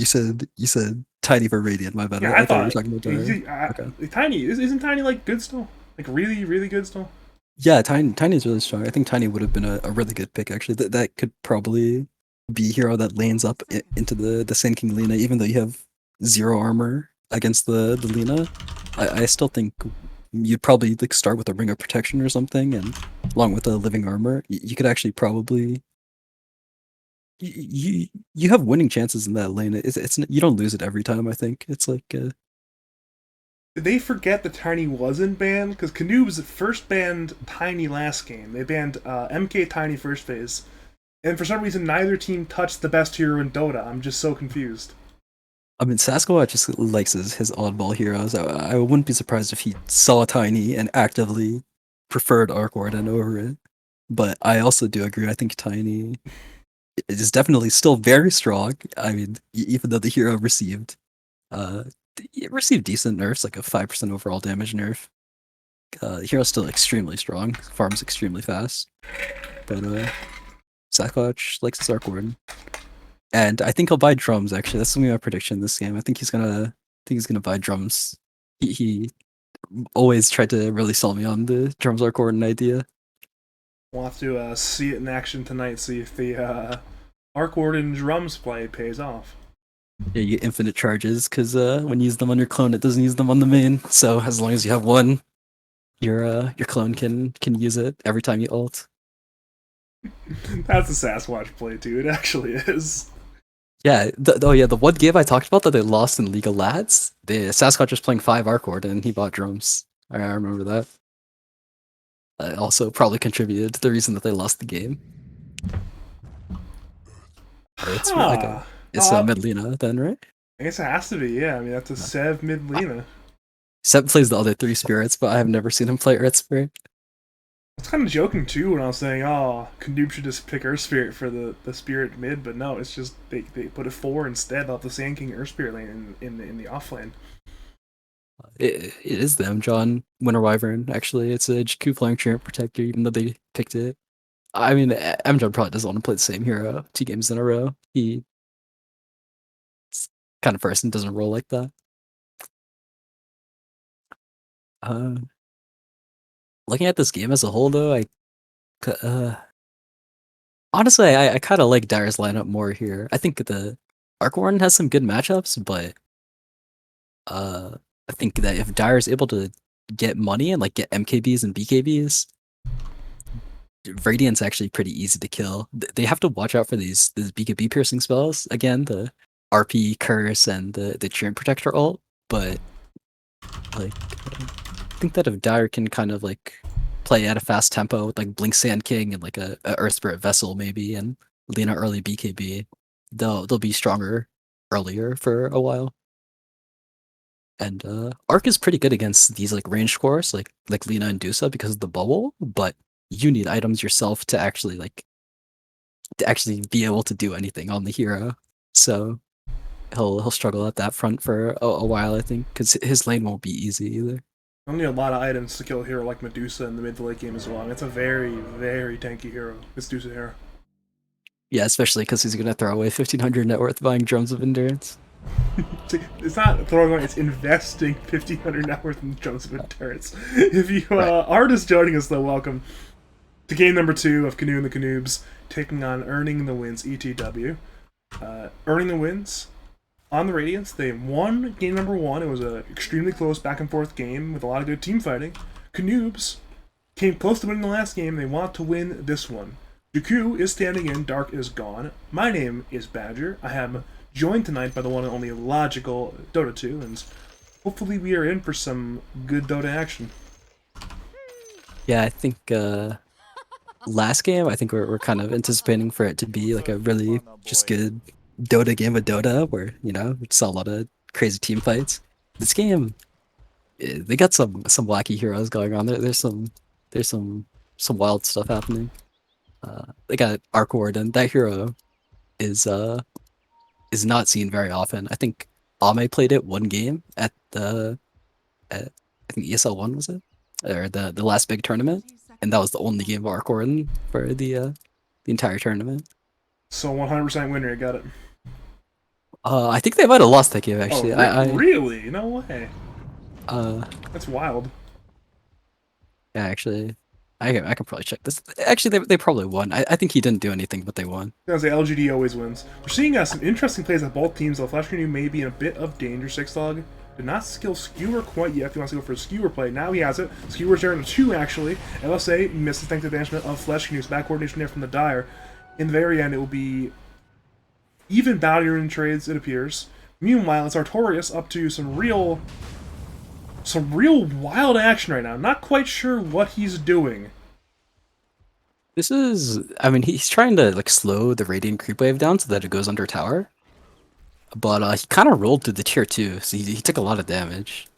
I'm not sure if he's gonna commit a salve for this or okay. He salves and he TPs. M-John actually does not cancel it either in time, so Artorias on a crazy expedition ends up paying off somehow. Yeah, I think it's kind of hard to tell that he was salving from M-John's perspective because he had to look through the fog and I don't think he was expecting it. But this bottom lane is okay. It's because they made it a Lena mid. This lane's okay. Well, Sasquatch has lost his regen. He tangles in the couriers, and Artorias is just... He's not playing in the lane, he's playing behind the lane. He's killed the courier. No, this is what you're supposed to do on melee 4 heroes, because if they lane this straight up 2 melee into 2 range, it's gonna be extremely difficult. So he kind of has to like pull waves and like just like cancel pulls and kind of just do this wacky stuff. He kind of just has to like clown on Radiant. Where okay, I mean yeah, this is good. He stops this pull here. There, wave is still kind of close in favor of Radiant, but this is a good start. And Sinking gets a couple levels, then it doesn't really matter who you're against. You'll still have a fine game. And Snow is already 600 gold to his Ring of Health, so I think he'll probably be fine. I think the funny part here, like Sanking, is you play the game the exact same way if you're ahead, if you're behind. Eventually you get levels and you can cut the wave. You're behind, it's your comeback method. You're ahead, you've ruined the safe laner's day. Yeah, I think that's actually especially true this game because it's like kind of awkward for the Lesh to try to rotate on the Sand King, unless it's like really easy, unless he like really puts himself uh, in a compromising situation. Snow is a fan of being in compromising positions, but he is Very true. comfortable there. I mean, he's comfortable playing there, so he'll be fine if he does get rotated out, I'm sure. At long last, though, Radiant are winning the region war in that bottom lane. They're forcing out some more salves, but Snow does not want to salve, because if he does, he'll be listening to some creeps, so he's stuck to play on low HP for now. There's the salve. He's gonna self up now. Oh, okay, nice. He sent his courier to get the Ring of Health. Yeah, this is a pretty good play that I see a lot of pro offlaners do. Even though it's right there, you don't want to spend any time out of the lane. So Ooh, that's like a pixel perfect sentry from Artorias. Barely in range of that the M-John sentry from the Wyvern. It's perfect. that's really nice. And Radiant aren't even guaranteed to get the sentry on their next sentry war. They might get it, but it's hidden in the tree, so it's not super easy to find. Well, M-John's being run at by Artorias and Snow. Roll. It does hit. There is no burrow skilled, though, but it should not be needed. Sasquatch is on the rotation, looking to save his Wyvern. Splinterblast comes in once again, Snow's trying to run down the Wyvern, but Wyvern has salved. It does not get canceled, so Wyvern's fine. Everybody's fine. A tip comes out. There's a lot of, a little bit of bad blood between M-John and Snow. Just a little bit. Yeah. I'm slightly aware of the lore. I know that that's a thing. I don't know what caused it, but I was surprised when Wyvern got that low on, or M-John when Wyvern got that low, because I kind of felt like he could just run away because Sand King didn't have Burrow Strike, but he kind of walked up and down the hill because he had the flying vision. He tried to like mess with the melee heroes, kind of to like make them like walk around, like walk up and down the stairs. But he ended up taking a lot of damage for it. But he salved up anyway, so it didn't matter. If you're curious to the lore, I would call it borderline beef between those two, where it's... I think M-John does bad manner Snow because he enjoys doing it and Snow doesn't like being bad-mannered, is from what I can tell. Okay. But it's Snow now, as both of us mentioned, looking to cut the waves. He has 2 plants in Sandstorm. Actually running at M-John for now, and he grabs the melee creeps. The range creep is still in the lane, but... Yeah, he begins now to begin his farming expedition. He'll be farming with the Sandstorm in this area, in that area, grabbing these waves, grabbing these waves. It'll be a fun time. Okay, Snow sent out the Vanguard. I was about to say, I would really like to see him turn the String of Health into a hood, actually, but I think this is just his game plan. He'll probably buy either like a hood or a pipe later on, because that's like the only way that he dies early this game. But I think I think that if he has a hood, then even if he's in a compromising position, he still probably lives. Now, Jakku has these early Tranquils in the Drain Protector. He's just so fast. Like, you saw Flesh Canoe trying to kill the tree earlier, but it's just... The move speed differential is so massive. I mean, Canoe, 290 move speed, Jakku, 373 of the Tranquils are active, and he tried the Shadow Poison down the tree, but it just did not work.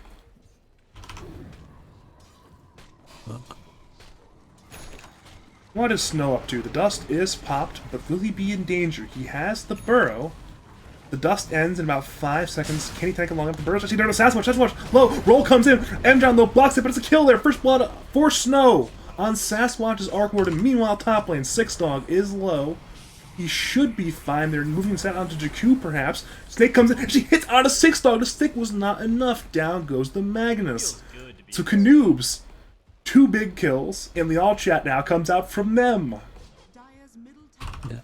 I didn't really understand what Snow was doing because he was kind of just standing there, but he was standing far back in the sandstorm so that Sasquatch had to stand in the sandstorm range. Oh, And the Burrow Sandstorm's there into M-John. M-John goes down, Snow is going off, and there's no more detection. That's... the tip is returned!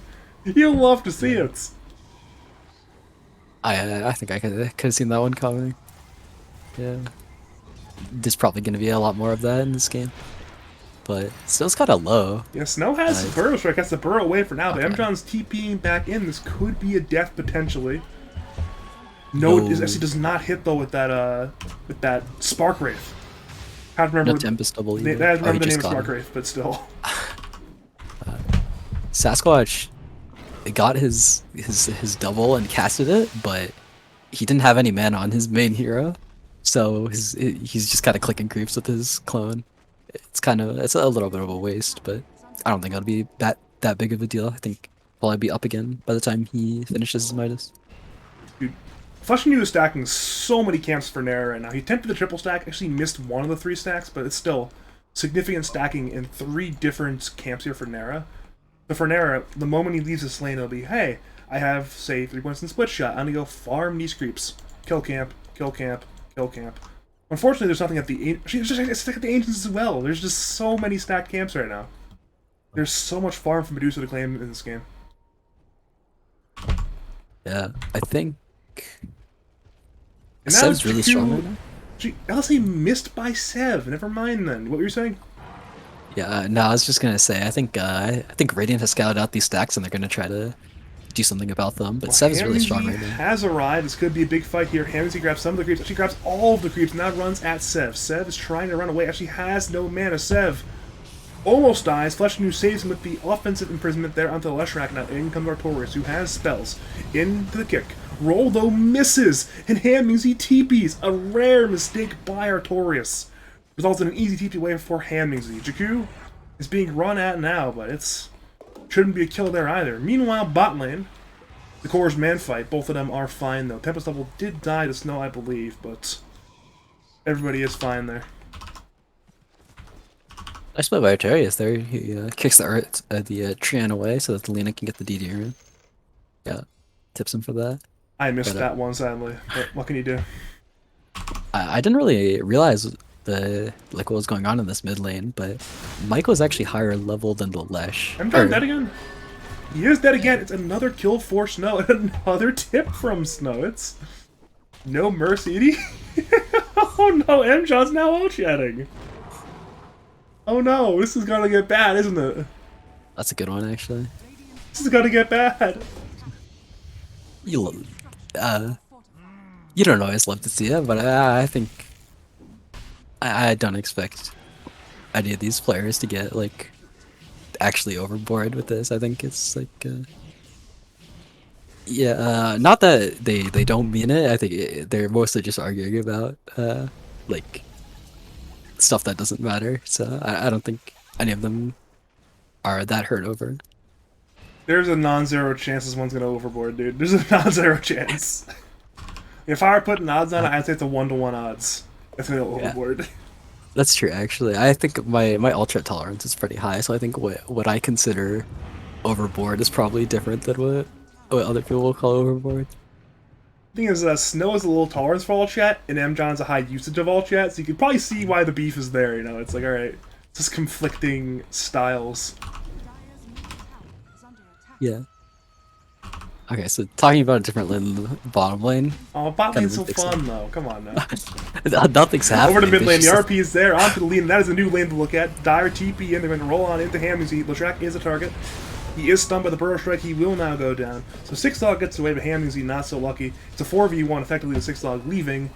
Hamzy now dead. Is that what you wanted? A little bit. Hanmingsu was actually higher level than the Lena before she took the stacks, but he was lower net worth, so I think what that means is he probably sent out a salve or two during the landing stage. But Sev's game's pretty good. He's gonna get a pretty fast speed to travel. It's a long roll by Artorias. Nowhere near hitting, but I suppose it didn't need to hit. Seeing 6-Dog once again go for a very aggressive courier snipe. Flesh New was ready this time though. 6-Dog is skewering in anyways, but He has not been caught quite yet. He has TP. Will he TP in time is the question. I'm Yes, he surprised it will. didn't Tumblr's toy for it as well. That just seems like the kind of thing he would do. He just seems like the kind of player who, it's like close as to whether or not he gets the courier, and then he barely gets it, and then he dies for it, and he's content with that. Oh, dear lord. That's actually probably so true there. Actually, yeah, I can definitely say that one's true because I feel like I've seen that one a lot. Oh, like, that was kind of cool, but it doesn't work out. And top lane tried to Tumblr's toy away from the creep wave on the snake, but He's it hits still him being anyway. gone on. Flesh Canoe is there at the imprisonment. The roll is missed by Artorias again, though. Six Dog skewers away. There's 3 attacks of poison on the mag, though. They're going to attempt for this kill. Overgrowth comes in, hitting onto Shadow Demon and the Earth Spirit. Artorias once again is on the dive. There's 4 stacks of poison onto the Magnus into the urn, but Six Dog has the magic wand. He remains alive. Artorias may hunt. He will not hunt. Instead, simply Nara grabs that top tier 1 tower on the Medusa, so Dire got what they came for. Something I want to note though, look at the net worth lead. Last game, there was not a 5k net worth lead for either team until about minute 30 or so. Minute 12, Canoobs have a 5k gold lead even. That's a massive lead. Yeah, Radiant has 0 kills at 12 minutes of the game. That's not a very good sign. And they're kind of Dire's gonna have to mess up for Radiant to like come back into this game right now because they kind of need their items. Like Six Dog, I mean, he's probably gonna go for the blink again, but he's holding money, so it'll be a while until he gets the blink. The Arc, as we talked about, needs quite a few items to come online, and the rest of the heroes, they can like sort of take fights, but it's kind of hard for them to like aggressively make plays. They don't have a hero like Sand King, which is just really low committal and easy to get a kill with. They have to like, especially because Mike went for this bots build over Yules. Speaking of Sand King, commits on to M-John. The Burrow Strike is there in the Radiant side jungle. Magnetize comes on, and Artorias is low. M-John is low. Artorias dead. M-John perhaps dead, but Snow maybe the trade as well. So it's a 2-for-1 so far. Seth comes in, misses the LSA, hits the Dragon Slave, and now he's on the run. Flesh Canoe has arrived. He imprisons there onto Six Dog. But somehow, that fight turns very bad there for Canoe and the Canoobs. Yeah, that's really good for etW. Snow dying there is kind of a big deal. That's his first death of the game. Normally you see Snow with at least like 4 or 5 deaths at this point of the game, but 14 minutes in is pretty good. I mean, he's having a really good game. He's second net worth.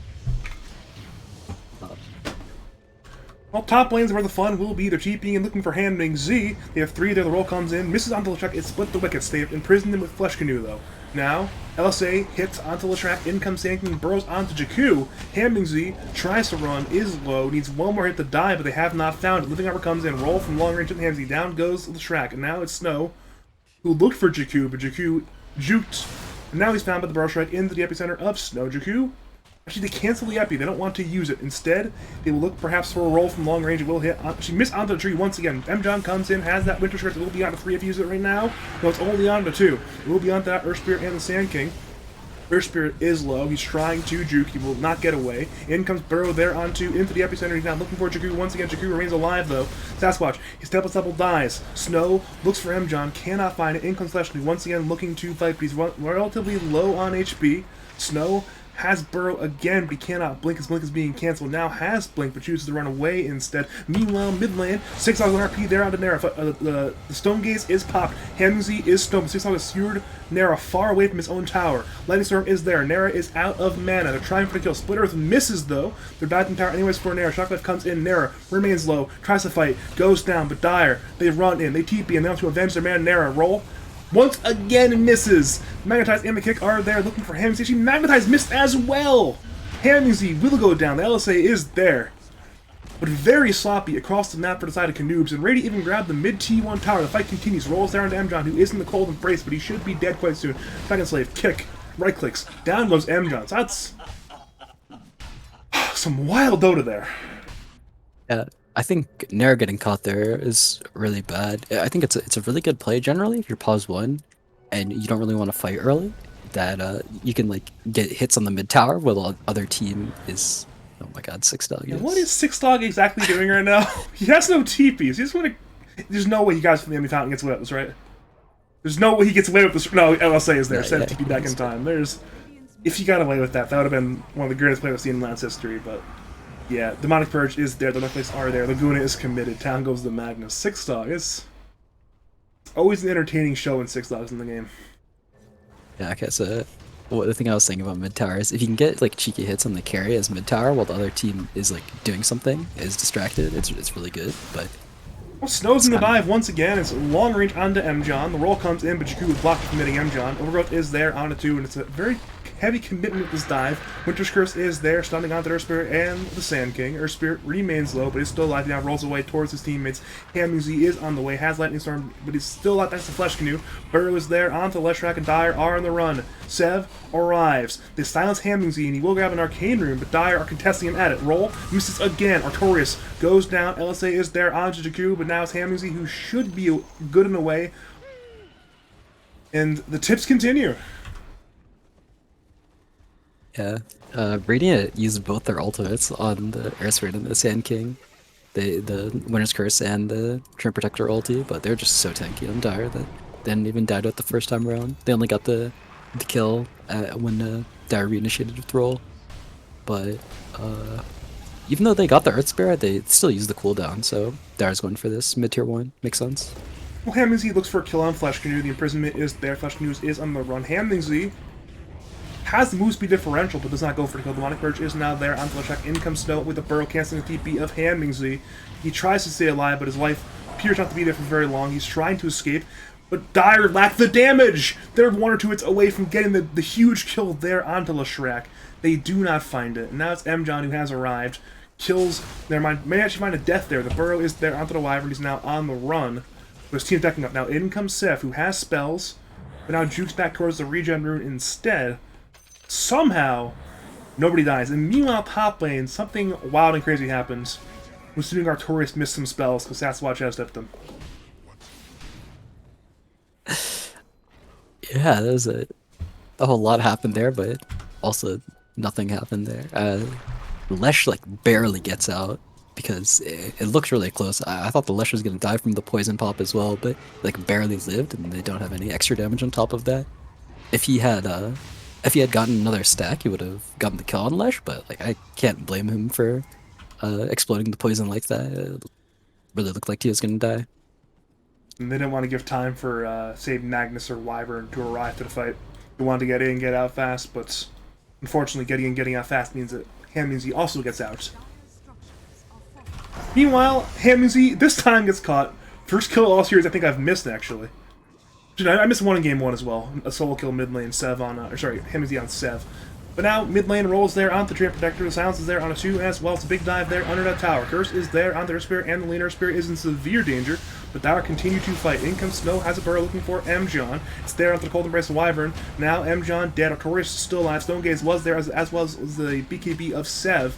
Now Dire, they've grabbed 2 heroes, but there's a good skewer there onto into the RP under the tier 2 tower. This could be massive. LSA is there trying to protect the Dusa and the Sand King. The Shrek has fought back, but his TP was cancelled by the creep dying. Now Artorias low, Sasquatch dead. Artorias perhaps dead, but Luna's there on a 6-Dog. 6-Dog is now dead. Radiant have lost 3 more heroes. They have maintained their tier 1 tower, but they're hemorrhaging deaths. Now they also sit there on the Hammingsley as well. Sev looks for a solo kill. The Burrow is there. It's a dieback on Hammingsley. That's an absolute disaster. Therefore, the sign of earning the wins. And now it's Jakku on the run. LSA will hit. He will now go down. And Canoe and the Canoobs, it looked a bit tenuous for a bit, but now their lead once again is massive.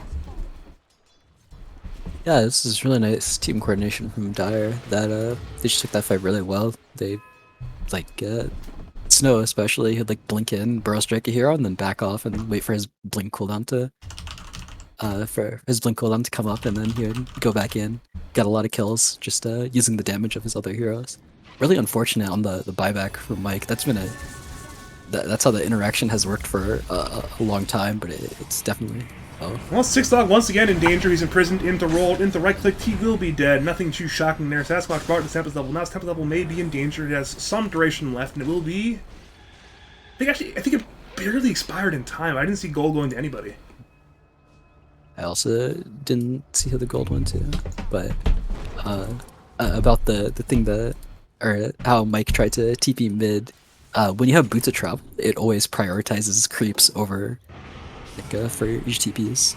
Well, leaving imprisonment this time onto M-John into the burrow, and we may see a tip here. Regardless, M-John certainly is in the grave. Now we're seeing Demonic Purge there on Jakku. The Dream Protector is on the run. Flash Canoe, though, is taking a lot of damage. Rolls there from long range. Actually barely hits on Jakku.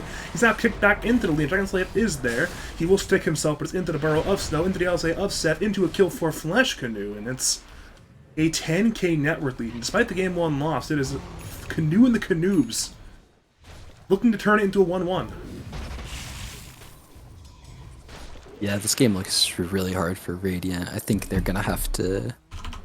I mean, I can see how they can win this game, but they're gonna have to have some like horn toss on the Lina into skewer into tier 4s, and Nara is still having a very good game, and they don't really have enough damage to deal with him right now. The Arcwarden is farming. His build is pretty interesting. I think this earlier Silver Edge is gonna mean he does a lot more damage, but no Gleipnir or Mjolnir.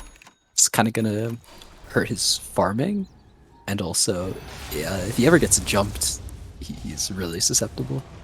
He's got the invis, man. He'll be fine. It's 4-man smoke, though, from the side of earning the wins. They're headed through the river towards the dire side jungle. We're seeing Sasquatch's Tempest Double is harassing Artorias and Snow, but the big gank is coming. I believe they see Sev. At least they have an idea he's there. It's a big kill if they can get it, but Sev has a sixth sense. He is taking the long path, saving himself from death with good pathing, and now he's actually going in this for Handmingzi. If he somehow gets this kill here, it'd be a miracle. Now LSA into the Laguna. They actually make a soul kill. They were ganking Sev, but instead he kills Handmingzi with help of his teammates. Wicked sick and well earned there for Sav and Lina. What a player.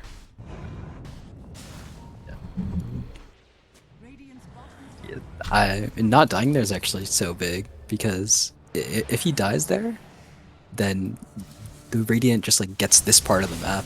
They might even get the tier 2, especially because they have a lot of. They found real Sasquatch at the Tri-Camp. The roll comes in, will miss, but they know Sasquatch is there. But there's no detection.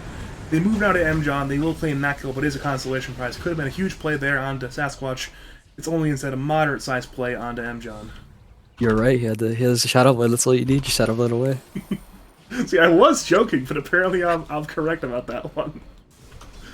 Dire, though, they're bloodthirsty. They want more kills. They're heading to the Radiant side jungle. Jakku and Sasquatch, as well as Six Dog, can be the targets. The question is, what do Dire see? They may see Mag now with the poison. He's by his own outpost. The Six Dog has blinked. It's into Nara, though, the one here who really can't run him down. With the Haste Rune going to the Magnus, he is completely safe. That was a very fortunate haste rune. Or maybe he saw it, actually, which is why he went that way, but either way, we needed that to get out. But now Seb is a target bot lane. He is man-fighting with Sasquatch's Tempest Double. Dire, though, are arriving. They're looking for kills. The roll comes in once again, splits those wickets. But now the imprisonment is there onto M-John. M-John will go down. Now Jakku is a target. The roll and the Burrow Strike are there. He's being right-clicked by the Medusa. Jakku will go down quite soon. So it's 2 more kills. Both supports of etW now down. And Dire looking to parlay that one into a bottom tier 2 tower. Radiant will glyph, but it's a bit futile. This tower is not long for life.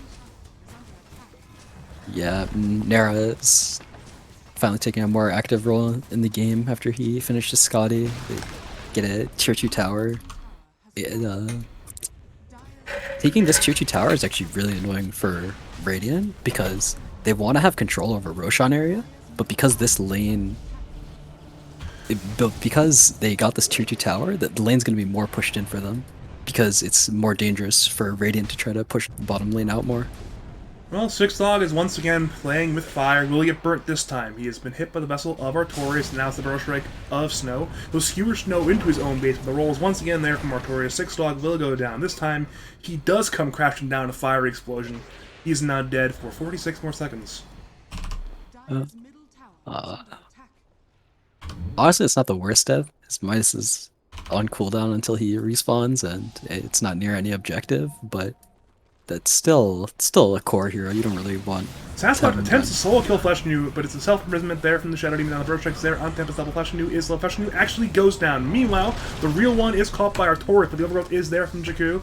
Mjon is backing up his team, but Artorias rolls in further. He wants to kill. The Burrow Strike is there onto this. Could be massive. Into the Epi, but no, the curse is there from Mjon. Canceling the Epi. Hammy's email actually gets soul killed by Sev. Back to the fight. Sasquatch low. Sasquatch dead. Artorias rolls away from Mjon. Mjon has a cold embrace on himself. He's being hit by Nara and Snow. Down goes Mjon.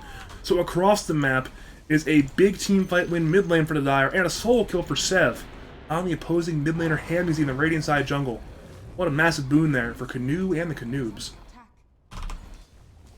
Yeah, okay. Dire's lead keeps on increasing, and I don't think Sasquatch is making money fast enough for them to really He's all shouting again! That's powerful.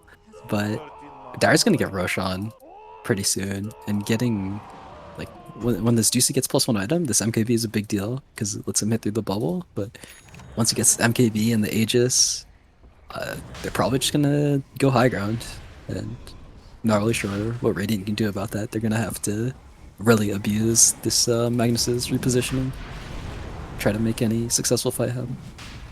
Looks like a successful fight will have to wait a little bit longer though. Nara is hitting, and Mjon actually is smoking, but he has no curse. He perhaps looks for the D ward, but well, he's a bit too late now. Snow's in the area. Time Toy into that Burrow Strike, into the Amplify from Flash Canoe.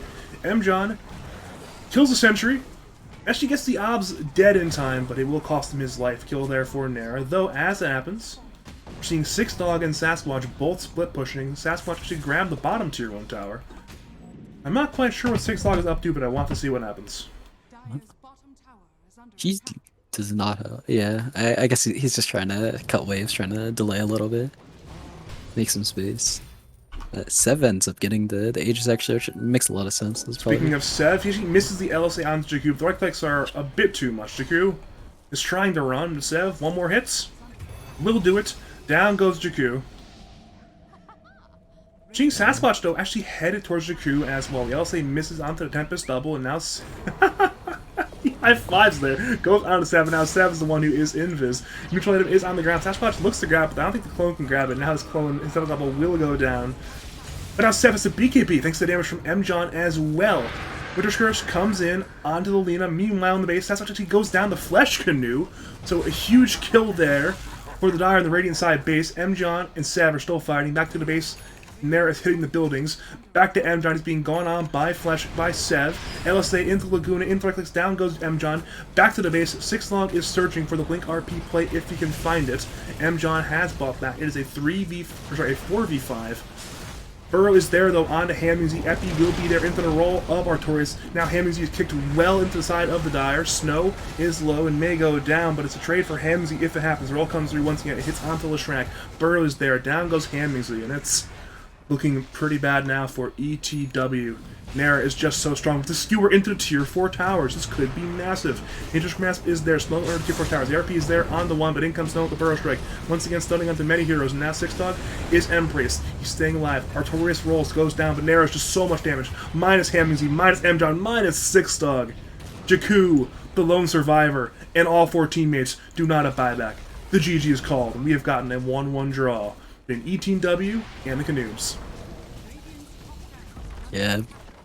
Radiant, their game was a little bit hard to play. I think they had a lot of, they went for a couple weirder ideas, like the last pick arc. I think even though they had Magnus, it was pretty unexpected.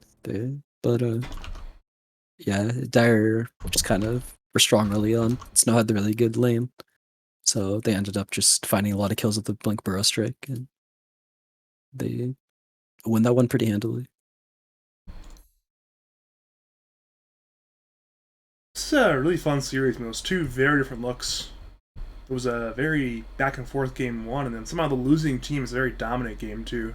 Perhaps partially because Dark was not there. They had Jakku standing in, but a very important bounce back game for Canoe and the Canoobs. They now return to 500 winning percentage.